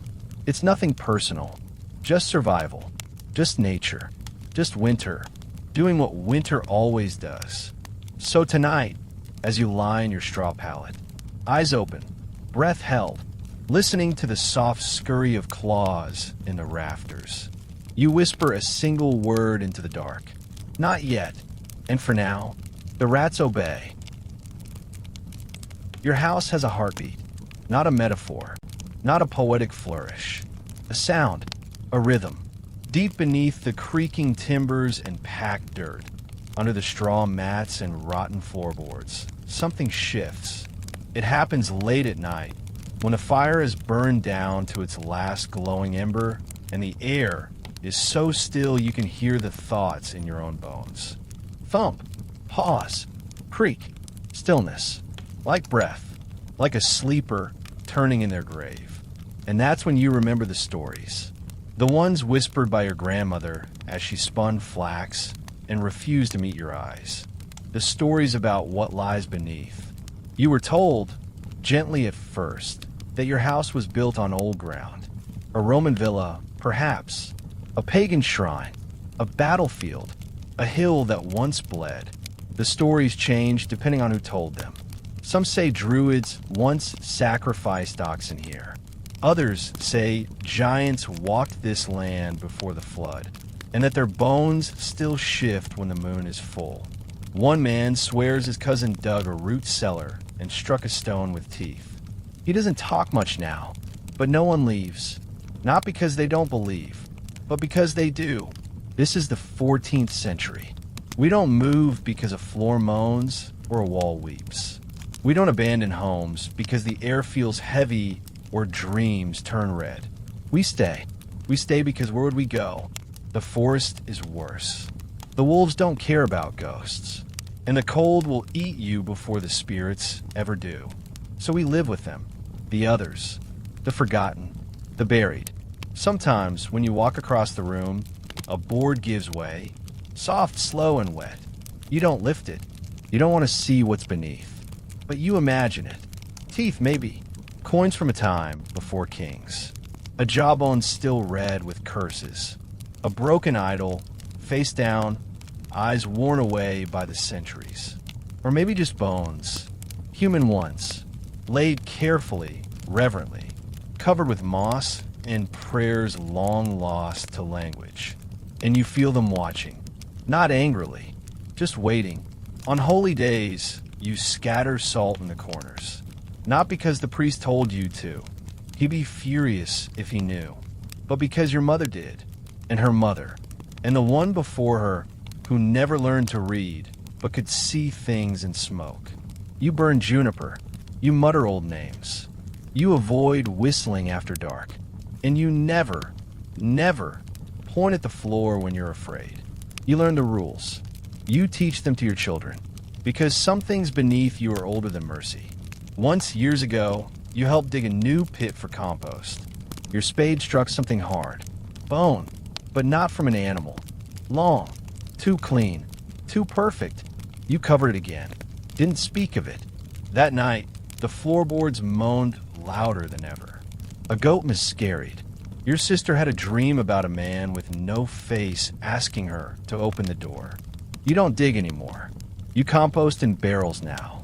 The priest says these fears are heathenish, that the dead are dead and saints protect the faithful. He says there is only one God, only one truth, but his house has stone floors, and he doesn't live above them. Every now and then something goes missing. A ladle, a length of thread, the good knife. You find them days later, beneath furniture, in corners you already searched, placed neatly, as if returned, not misplaced. You thank them silently, because manners matter with old gods. You leave out bread sometimes, a splash of cider, not as offerings, as acknowledgments. We remember you. We live on top of you. We mean no harm. On winter nights, when the wind curls like a question through the cracks in your walls, you swear you can hear humming, low and distant, like a song without a tongue, like a prayer the land forgot. You press your ear to the floor. It's cold, but warm too, in a way that feels like breath. And for a moment, just a moment, you don't feel alone. Not in the way you usually do. Because beneath your house, beneath your history, beneath every cough and every candle, something ancient is listening.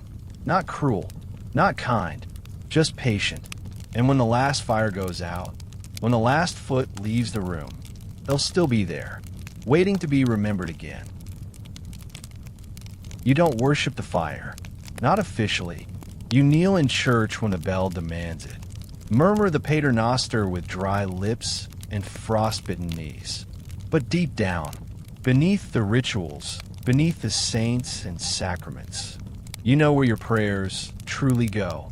To the hearth, to the flame, to the thing that stays when everything else leaves.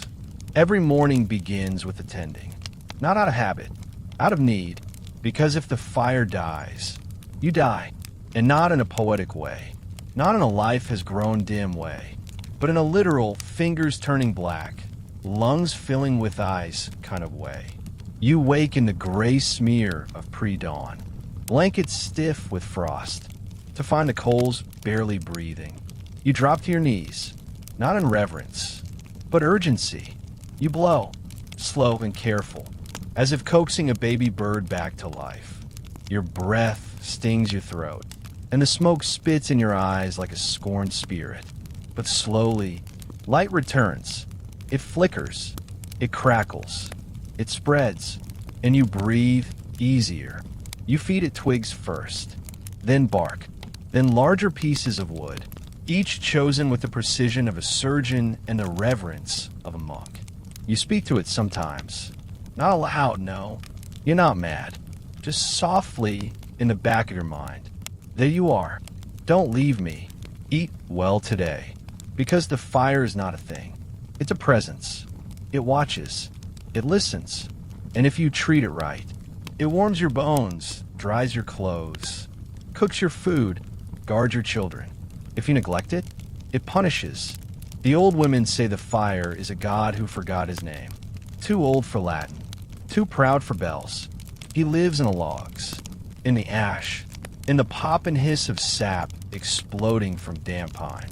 You've heard stories about fires that leapt from hearths to punish a liar, about flames that refused to burn for a thief, about smoke that spelled warnings in the rafters, and sparks that danced like omens across the floor.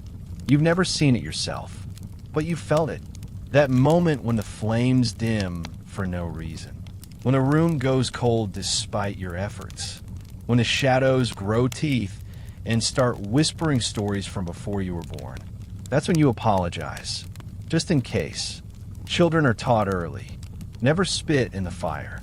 Never curse near the fire. Never turn your back on it completely. You sit facing it like it's a guest, an elder, a godfather you owe something to. When someone dies, you let the fire burn through the night, so the soul doesn't lose its way. When someone is born, you place them near the flame, so they learn who really keeps them alive. When you're sick, you lay close, wrapped in wool, listening to it murmur nonsense and wisdom in the same breath. And sometimes when the fire is just right, when a room is quiet, when the snow muffles the world outside, you swear it speaks, not in words, but in rhythm, the pop of resin, the sigh of embers, the slow crawl of orange light across your skin. It tells you things, that spring will come, that you're not alone, that everything, even pain, must burn down to nothing before new things grow. The fire has moods. It sulks in damp weather. It roars when angry. It flares with joy when kindling hits just right. And it remembers. If you treat it poorly, feed it greenwood, neglect it overnight, it holds a grudge. You'll spend the next week shivering in apology. But if you're loyal, attentive, patient, it rewards you with warmth, with light, with life. It's strange, isn't it? How something that consumes everything it touches is also the thing that keeps you from being consumed yourself. That something born of destruction is also the only thing that lets you build anything at all. You don't think about it too hard. Thinking's not your job. Keeping it alive is. So you end each night as you began the day. Before the fire, you bank the coals, tuck them in with ash, whisper a promise. I'll see you in the morning. And as you crawl into your pallet, bones aching, the wind clawing at the shutters, you listen. The fire crackles once, a sound like laughter, or warning, or prayer, and you sleep, because the God is watching. And tonight, at least, you are warm. It begins as a whisper, a soft, polite knock on the door of your body, a hollow flutter just beneath your ribs, the kind of feeling that says, "It's been a while, hasn't it?" You answer with a shrug, a sip of thin broth, a heel of bread as hard as repentance. But hunger isn't a guest, it's a tenant, and once it's inside, it starts to make noise. At first, it's just your stomach, a restless, gurgling beast embarrassed by its own complaint. You press a hand to it, hoping silence will follow. But it doesn't. It grumbles again, louder this time, like a sermon shouted through a cracked bell. Someone at the table chuckles. Everyone hears it. No one says a word, because they know. They're hungry too. It's not like the hunger you know now. In your world of snacks and takeout and oat milk lattes, this isn't skipping lunch. This isn't intermittent fasting for clarity of mind. This is different. This is the kind of hunger that turns the world edible. You out of candles. Wonder how much tallow a person can digest before they start to see God. You boil the same bones again, and again, and again, until the water tastes like patience and lies. You dream of food constantly. Not feasts, not extravagance. Just enough. A hunk of cheese, a boiled egg, a piece of meat with fat still clinging to the edge. You'd chew on the memory of it if you could. You wake up chewing nothing. Your body begins to change. Your belt tightens without tightening. Your limbs grow slow. Your mind flickers like a dying wick. You forget names. You forget mornings. You walk into a room and forget why you're there, or if you were ever there to begin with. The world starts to smell like food, but there is none. Just ash, just dust, just you and the sound of your own gut, roaring like a caged animal nobody fed. Children cry differently when they're hungry. It's not loud. It's not violent. It's a whimper, a whine like a wind through bare trees. It grows softer each day until it stops. Then the silence becomes unbearable, because the child is still there, but the sound of them isn't. You know, things are getting bad when people stop naming the days. Time loses flavor. You stop asking, "What's for supper?" You start asking, "Is there supper?" You chew on bark, on rags soaked in broth, on bits of leather boiled until they melt like regret in your teeth. Once someone boiled a shoe, a real one. Everyone shared. It didn't taste like anything. But chewing, just chewing, felt like hope. And hunger gets louder. Not just in your belly now, but in your bones. Your teeth ache. Your knees creak like doors no longer welcome in their own hinges. Your dreams become full meals. Platters of roasted meat, honeyed apples, butter on warm bread, so soft it weeps when you tear it. You wake up chewing your blanket. You don't cry. There's no moisture to spare. And then hunger does something cruel. It becomes familiar. It stops screaming. It starts whispering again. Not "feed me," but "this is who you are now." You get used to it. The way you get used to pain. The way you get used to rats. The way you get used to losing things 1 inch at a time. You stop remembering what full feels like. You start confusing it with death. But still, you get up. You tend the fire. You boil the bones again. You dig through snow for anything green. You pray, not to God, but to February, the cruelest saint of all. And sometimes, just sometimes, you find something. A mushroom, a root, a bird too slow to fly. And the sound of hunger, that low, endless dirge, quiets just for a moment. You eat. You don't savor. You don't wait. You don't speak. You chew like an animal that found the one thing it didn't have to kill for. And when you're done, your body sighs. Not in joy, not even in relief, just an acknowledgement. And that's enough. Because winter is not about winning. It's about outlasting. About remembering that the sound of hunger isn't the end. It's the song you sing until the thaw. And tomorrow, you'll hear it again, and you'll answer. Snow, they told you, is clean, holy even, falling like lace from the heavens to cover the rot of the world. A blessing, a balm. They lied, because snow doesn't cleanse anything. It just covers, like a white lie, like a shallow grave. It preserves your secrets better than a priest ever could.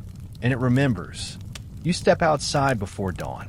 The wind is sleeping for once, and everything is coated in that sickeningly perfect silence. The kind that makes you feel like an intruder in your own life. The kind where even your breath feels too loud. Your boots crunch into the whiteness, leaving behind your history in perfect little prints, one by one, as if someone is following you, as if someone is watching. You glance back. You always glance back, because snow doesn't lie. It shows. You remember what happened 3 nights ago, the thing you don't talk about, the thing you did because the fever was high and the food was low and you thought, just for a moment, that no one would ever know. But the snow does. It saw you walk to the barn with a lantern low. It saw the figure slumped by the trough. It saw the shovel. It saw the way you drag what was left into the woods. The mess you try to bury beneath branches in haste. And the next morning, there it was. Your path, frozen in time.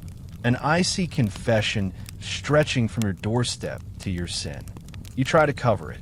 You kicked snow over the trail like guilt over memory. You scattered ashes, stomped through with sheep to confuse the tracks. But the snow, it remembered. This is the cruel magic of winter. Everything you do is carved into the ground like scripture. Every step, every stumble, every act of desperation, it stays. Until the thaw, until the snow melts, and truth comes flooding back in the muddy water that runs down the hill and into the well. Because snow is not a blank page. It's a mirror. You've seen it betray others, too.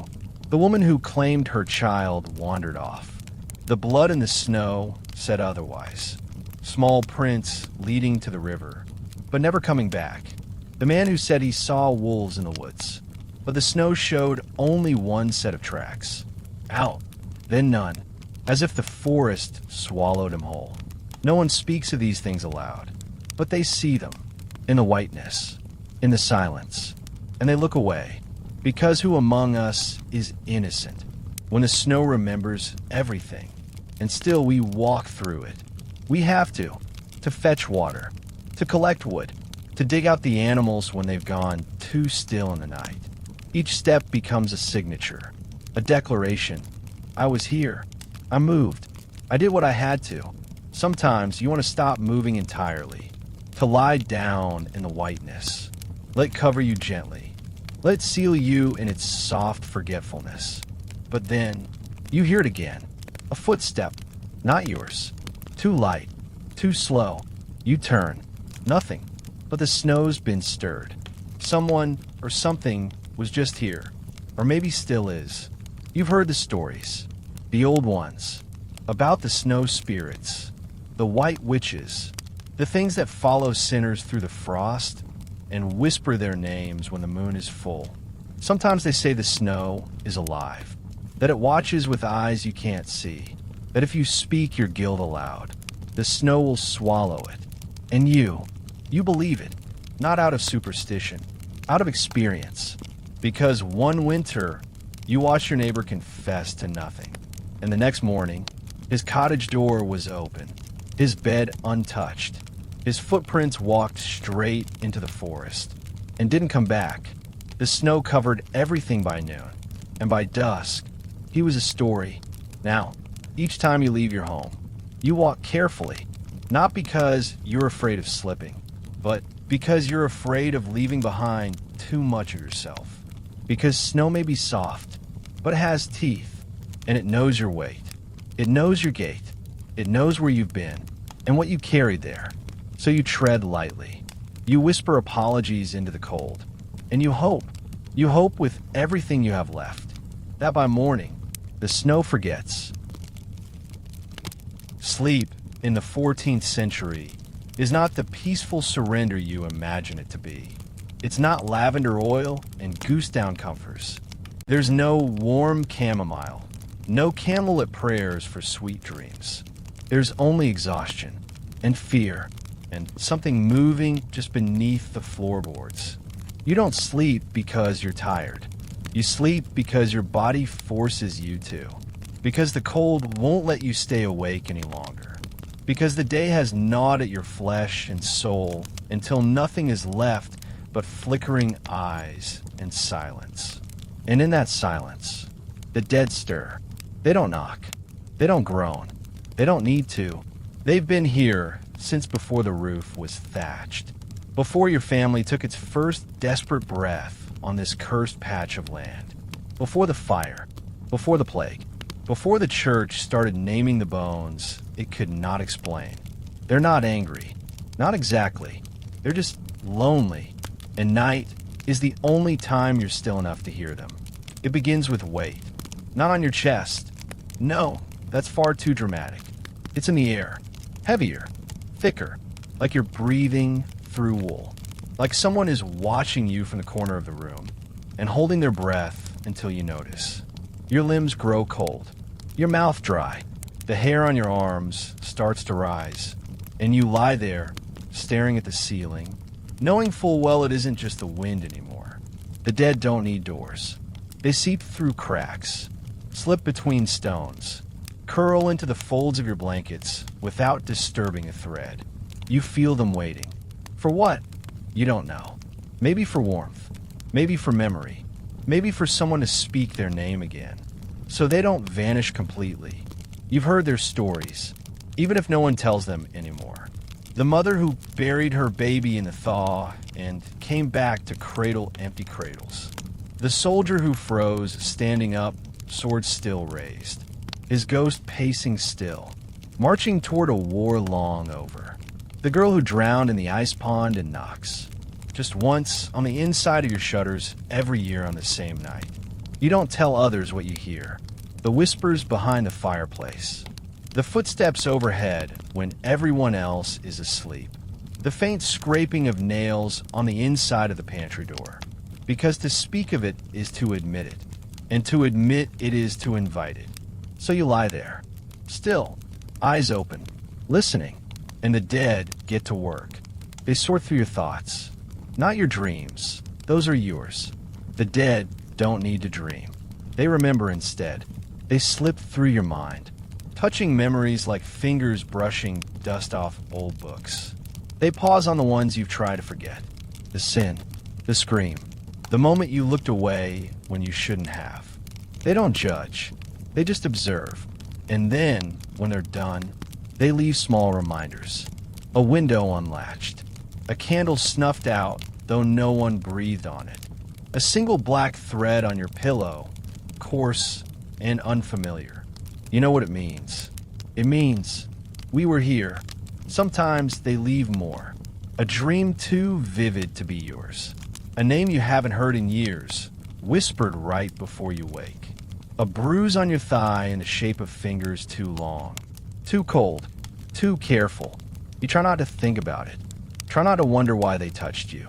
Why they came so close. Why you feel emptier when they go. The priests say they've all moved on. That the dead are sleeping. Waiting for a trumpet that never comes. But you know better. The dead don't sleep. You do. And while you do, they live. Just for a few hours. In your house. In your warmth. In your breath. Not because they're evil. Not because they want harm. But because you're the last thing that remembers them. And in this world, remembrance is the closest thing to resurrection. So when you lay down tonight, shivering under thin wool and the weight of unsaid things, you don't pray to God. You pray to the ones beneath the floor. You say, not tonight. Let me rest. You'll have me soon enough. And if they listen, if they choose to let you be, you drift off to the sound of nothing, which is never really nothing. Not here, not where the dead still listen. Not where the past breathes quietly. Not where winter is long and the living are outnumbered. You've survived December. You've clawed through January. You think, naively, tenderly, that the worst is behind you. But then comes February, and February doesn't knock. It slithers beneath the door like smoke, like poison. It finds you already weak, already breaking, and finishes what the others started. If December is a storm and January a test, February is the executioner. It doesn't rage. It waits. It sits heavy on your roof, creeping into your chest, your joints, your memory. It is the cold without spectacle, the hunger without drama, the death without poetry. People don't die in February with heroic last words. They don't clutch their hearts and gaze longingly at their kin. They just stop waking up. You begin to notice it in the stillness. The silence grows louder. The air, somehow sharper. The food, somehow less. Everything becomes too much or not enough. The woodpile is dangerously low. You've started burning furniture. First the chairs, then the cradle no one uses anymore, then the door to the pig pen, because the pigs are long gone anyway. In February, the hunger stops being loud. It becomes quiet, a slow erosion. You chew, but not to nourish, just to remember what chewing feels like. Even the fire starts to flicker like it's unsure of its purpose. It's harder to coax it to life now. The wood is damp or scarce or imaginary. The smoke lingers longer, like it's reluctant to rise. Even the flames seem tired, like they too are waiting for spring. You begin to forget what your own voice sounds like. Conversations grow short. Nods replace words. Everyone is conserving food, energy, eye contact, hope. Your neighbors look smaller, not thinner, smaller, like their souls are shrinking into their bones. You haven't heard laughter in weeks, and if someone laughs now, it sounds like crying with better posture. And then the fevers come, because February doesn't like to kill you cleanly. It likes to boil your blood in your own freezing body. It starts with the cough. You ignore it. Everyone coughs. Then the sweating, the shaking. You blame the cold. You blame the fire. You blame bad dreams. But by then it's too late. There's a hole in the air in February. It swallows names. You forget who's dead and who's just sleeping. You find yourself calling out for someone who passed 2 weeks ago, and no one corrects you, because they forgot too. And even if they remembered, what would be the point? You start seeing things in February. Not because you're mad, because February shows them to you. A light in the woods, a figure at the window, a voice singing the lullaby your grandmother used to hum. Only she died before you were born. You don't investigate, not because you're afraid, but because you're too tired to care. People make it through February out of spite. Not faith, not strength, just raw, belligerent defiance. You curse the month aloud when no one is listening. You call it names. You threaten it. You whisper. You won't get me. Not this time. I see you. Because February isn't a month. It's a thing. A cold-blooded predator in the skin of a calendar. And it feeds on the ones who forget that. But some part of you remembers that this is the final trial. That February is the gate. And if you crawl through it, bloodied, hollow, half-ghost, you might just reach March, where the sun returns in fits and tremors, where the earth begins to twitch beneath the frost, where color leaks back into the world like ink on damp parchment. So you hang on. You burn what's left. You eat what's left. You love what's left. And you whisper back, I'm still here. You didn't get me. I win. And February, offended but bored, moves on. You don't hear it at first. You feel it. A shift. A breath. A stillness so deep, so unnatural, it makes the birds forget their names. The snow holds its breath. The trees go mute. The fire crackles with the wariness of a soldier who's heard too many false truces. And then, drip, The sound that breaks the spell. Not thunder, not birdsong, not bells. Just a single drop of water sliding off the roof and slapping the frozen earth like a whisper in a cathedral. Drip, then another, and another, until suddenly the sky is weeping. This is not the thaw. Don't be stupid. This is the betrayal.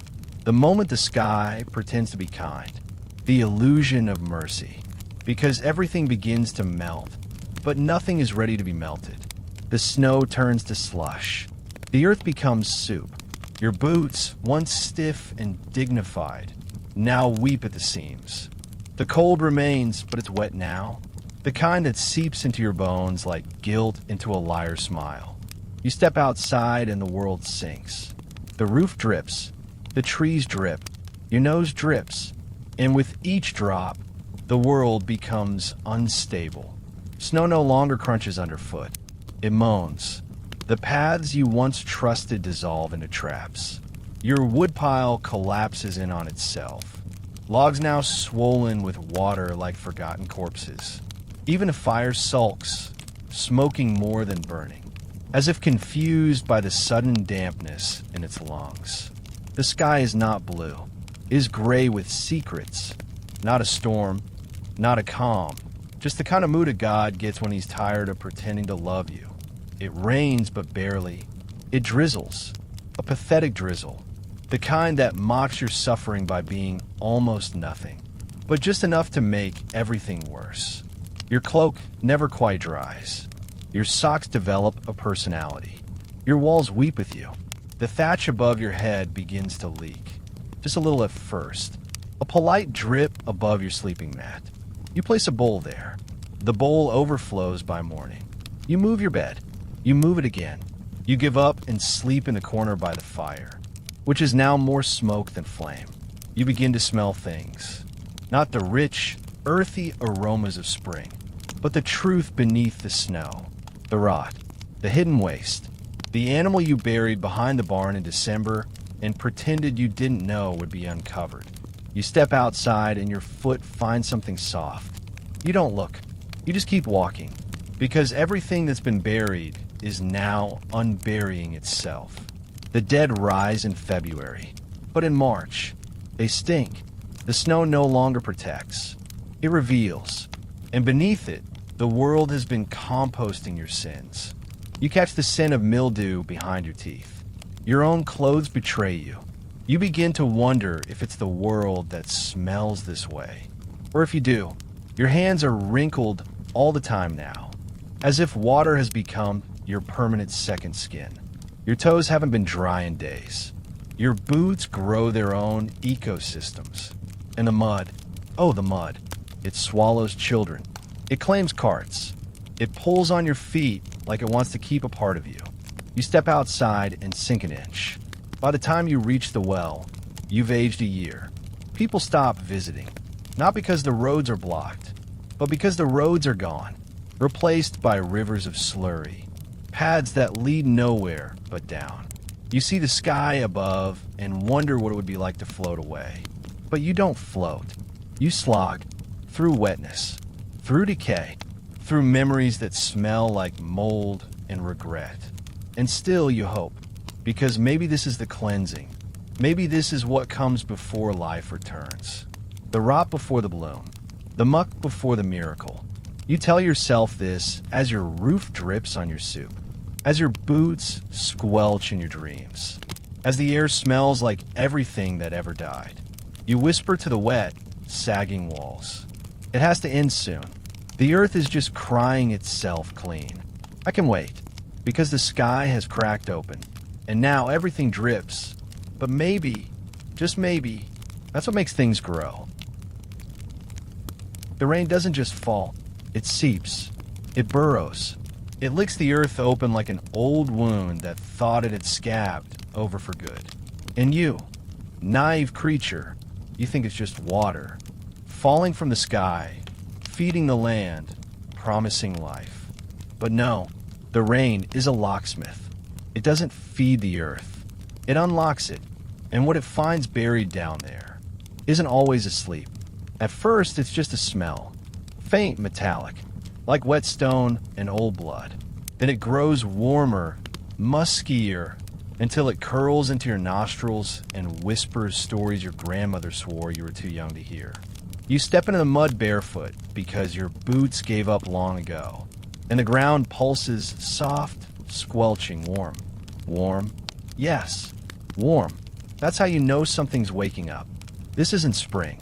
Spring is gentle. Spring coaxes. This is something else. Something older. It doesn't bloom. It emerges. Worms the size of your fingers. Slick and blind. Crawling up from their catacombs with the urgency of the resurrected. Roots, knotted and gnarled like ancient hands. Pushing against the surface like they want to grab hold of the world and shake it. You find bones. Too small to be livestock. Too crooked to be clean. You don't ask whose, because the ground doesn't tell. It just returns. The cemetery on the hill sinks slightly each year. No one talks about it, but everyone notices the way the earth swells after a heavy rain. The way certain graves lean. The way now and then a bit of jaw peeks out between the primroses. You tell yourself it's erosion. You tell yourself the rain is just uncovering what time buried. But the truth is, the soil remembers. And the rain?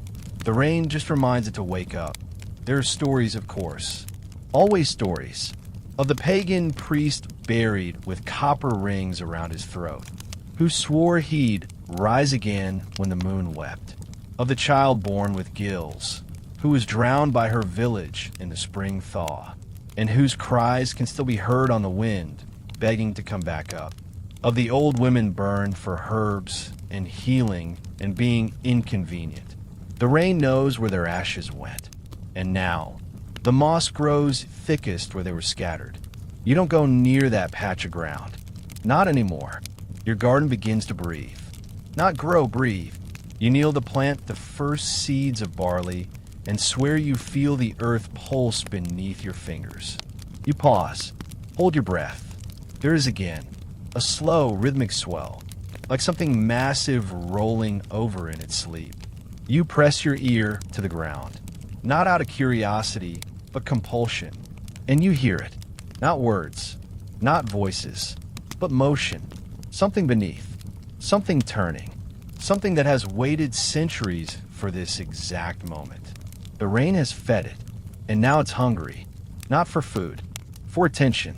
You begin to dream strange dreams. Forests with eyes, rivers that speak, children born with roots instead of legs. You wake up with dirt under your nails.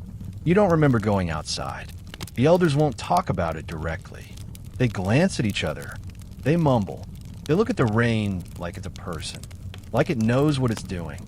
You ask one of them if it's true, if the land really holds things it used to breathe. He looks at you for a long time, eyes fogged with the weight of years. Then he says, some things the sky forgets, but the ground never does. You want to believe this is all imagination, that you're just tired, wet, half-starved, losing your grip. But then your dog starts barking at the garden, and you find claw marks on the inside of your cellar door, and you realize the worms are not coming up. They're being pushed. The rain falls again. Not hard, not violent, just steady. A finger tapping on a lockbox. A voice saying, wake up. It's time. And whatever sleeps beneath your home, beneath your village, beneath your fragile understanding of what's dead and what isn't, it's listening. You thought the thaw would save you. You thought it would be soft, golden, healing. A warm breath after a season spent choking. But no, the thaw is not your friend. It's not here to rescue you. It's here to expose you.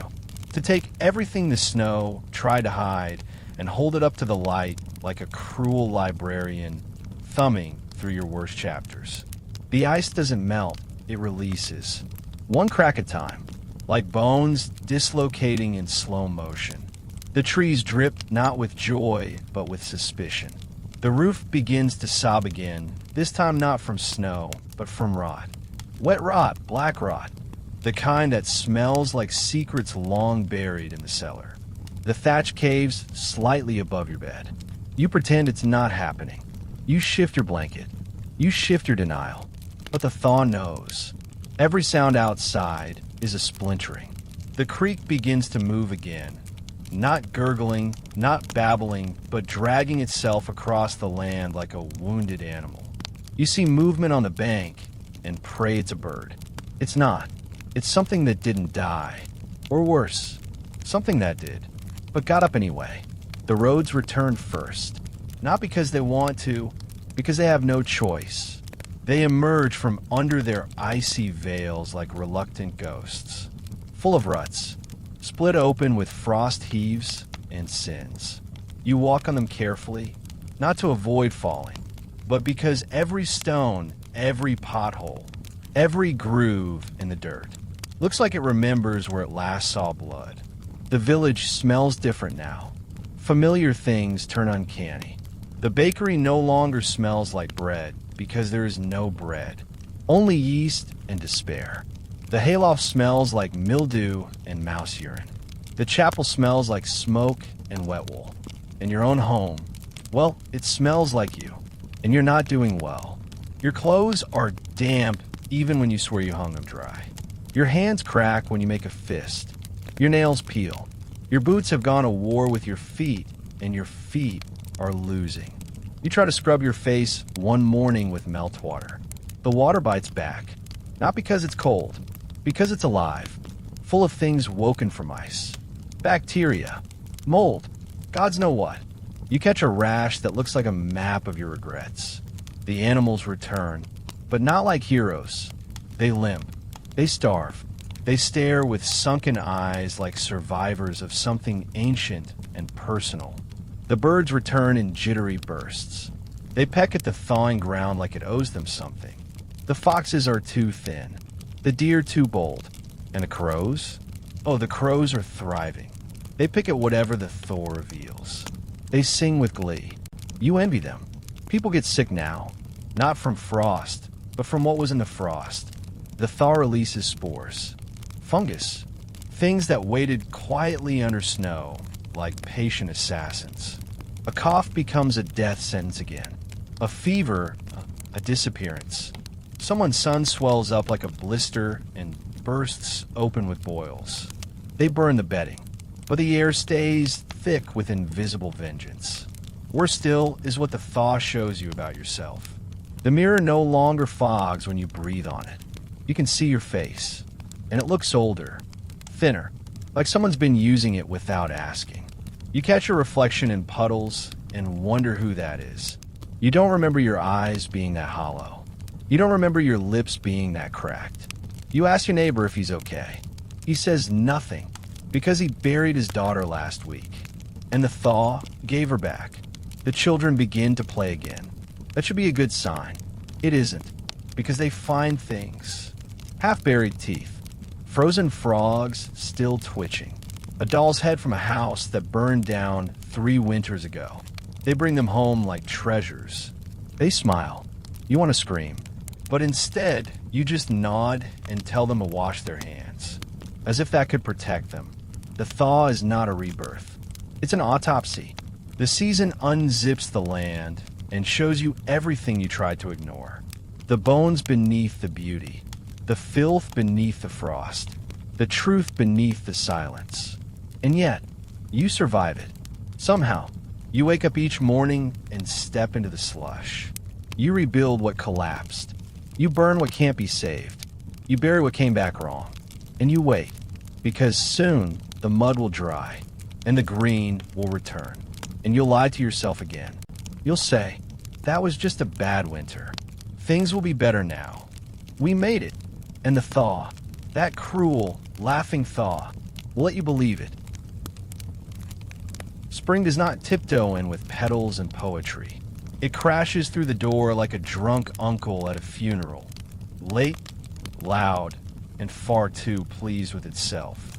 You've been waiting for her. You even prayed for her. You dreamed of her while gnawing on boiled bark, while coughing up phlegm in the dark, while burying friends without words. And now that she's here, you're not ready, Because spring doesn't care that you're broken. She's not here to heal you.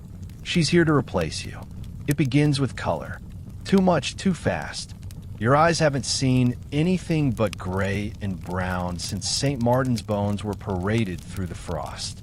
Now suddenly, the world vomits green. Not a gentle meadow green, but an aggressive, virulent, radiation-level green. The kind that says, I don't care who you lost. I'm blooming anyway. The grass comes back first, rude, invasive, arrogant. Then the weeds crawling up the cracks in your foundation like they own the place. The moss returns to your roof, not as a guest, as a tenant. The sun makes an appearance, and you expect warmth. But no, it's that watery, smug kind of sunlight. The kind that shines just enough to show you how filthy everything is. Your windows, your skin, your soul, your body, now visible in the daylight, looks like something that clawed its way out of a crypt. You take off your winter rags and realize you have bruises you don't remember earning. Scars that weren't there last month. A rib cage more pronounced than your memory of hope. You wonder if spring noticed. She didn't.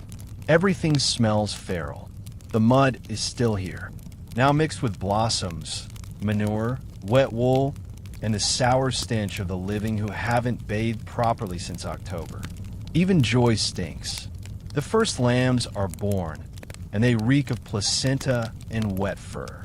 The first flowers bloom, and they're sticky with the kind of sweetness that makes your stomach turn.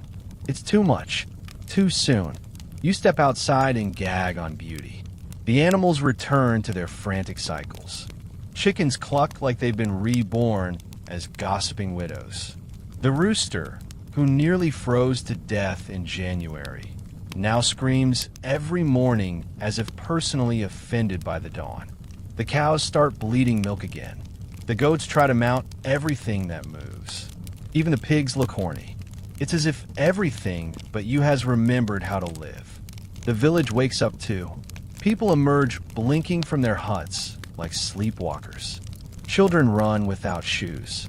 Women open windows and beat rugs with a kind of vengeance.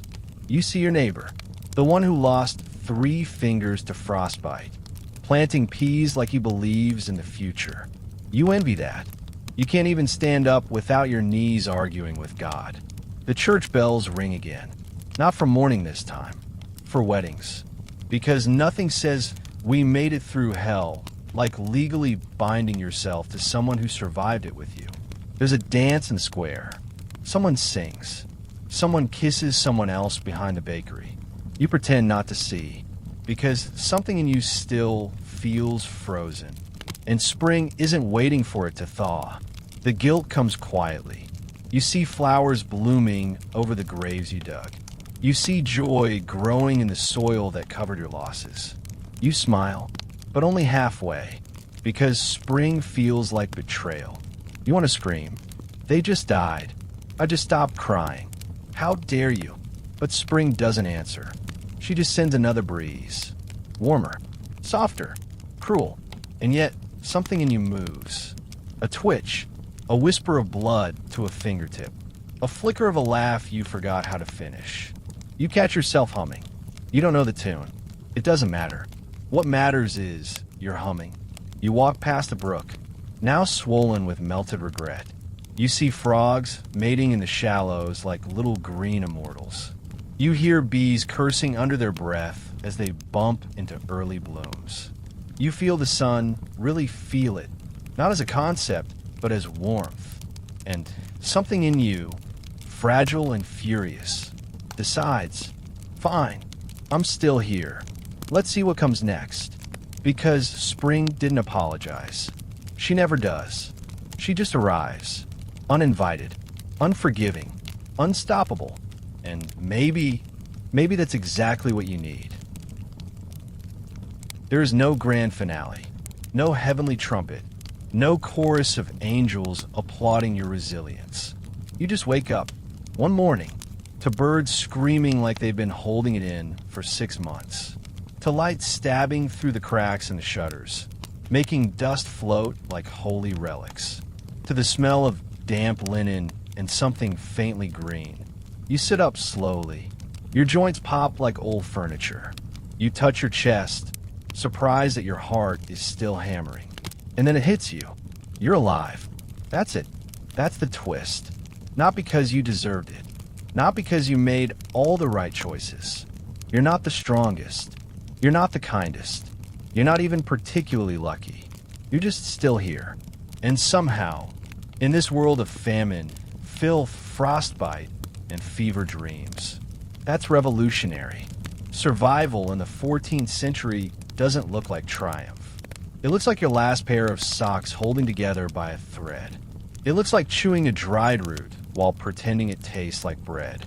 It looks like burying your friends and still getting up to milk the goat the next morning. You didn't conquer winter. You endured it. And that's infinitely harder. You step outside, and everything is too alive. The bees are drunk. The mud is mating.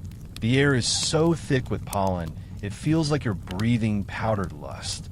You're not used to this. Your skin isn't used to light.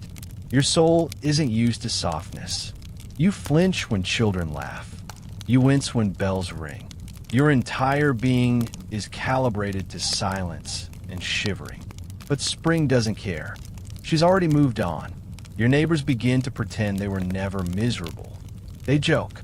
They flirt. They stretch like cats, as if their bodies haven't been curled in on themselves for months. No one mentions the graves behind the barn. No one speaks of the night the wind sounded like screaming. No one brings up the time you almost burned your table leg for warmth. History, you learn, is not what happened. It's what people are willing to remember. And yet, even in this selective amnesia, something sacred lingers. A kind of truth. You now understand something that others forget the moment the flowers bloom. Life is disgusting and glorious in equal measure. It is hunger and laughter, blood and milk, mud and sunlight. And you, filthy and aching, are part of it. You go back to the forest, not to gather, just to stand there. The same trees that watched you freeze are now clothed in absurd, fluttering leaves. A fox slips by, thin, wild-eyed, limping. It glances at you, not with fear, with recognition. You made it too. In the distance, someone sings. A real song, with joy in it. And you cry. Not like in winter, where tears were rationed like grain. Not in secret behind the barn. You cry openly, shamelessly, because you're not dead. And you could have been. Should have been, maybe, but you're not. And in a world where death is as common as dirt, being alive is an act of defiance. You go home. You boil water, not because you have to, but because you can. You scrub your fingernails. You change your shirt. You take a moment to sit in the sun, doing absolutely nothing. It feels illegal. It feels divine. It feels like proof. You light a candle that night and stare into the flame. You don't pray. You don't need to, because this is your sermon. The mold in the corners, the scratch on your ankle, the shallow breath in your chest that still, miraculously, rises and falls. You whisper, "I am here." No one hears it, but the flame flickers, as if in agreement. Congratulations. You survived a 14th century winter without dying in your own filth. You are wounded. You are haunted. You are gloriously, defiantly, inconveniently alive. And the world? It's just getting started. So rest, dear survivor. Not because you're safe, but because for once, you can.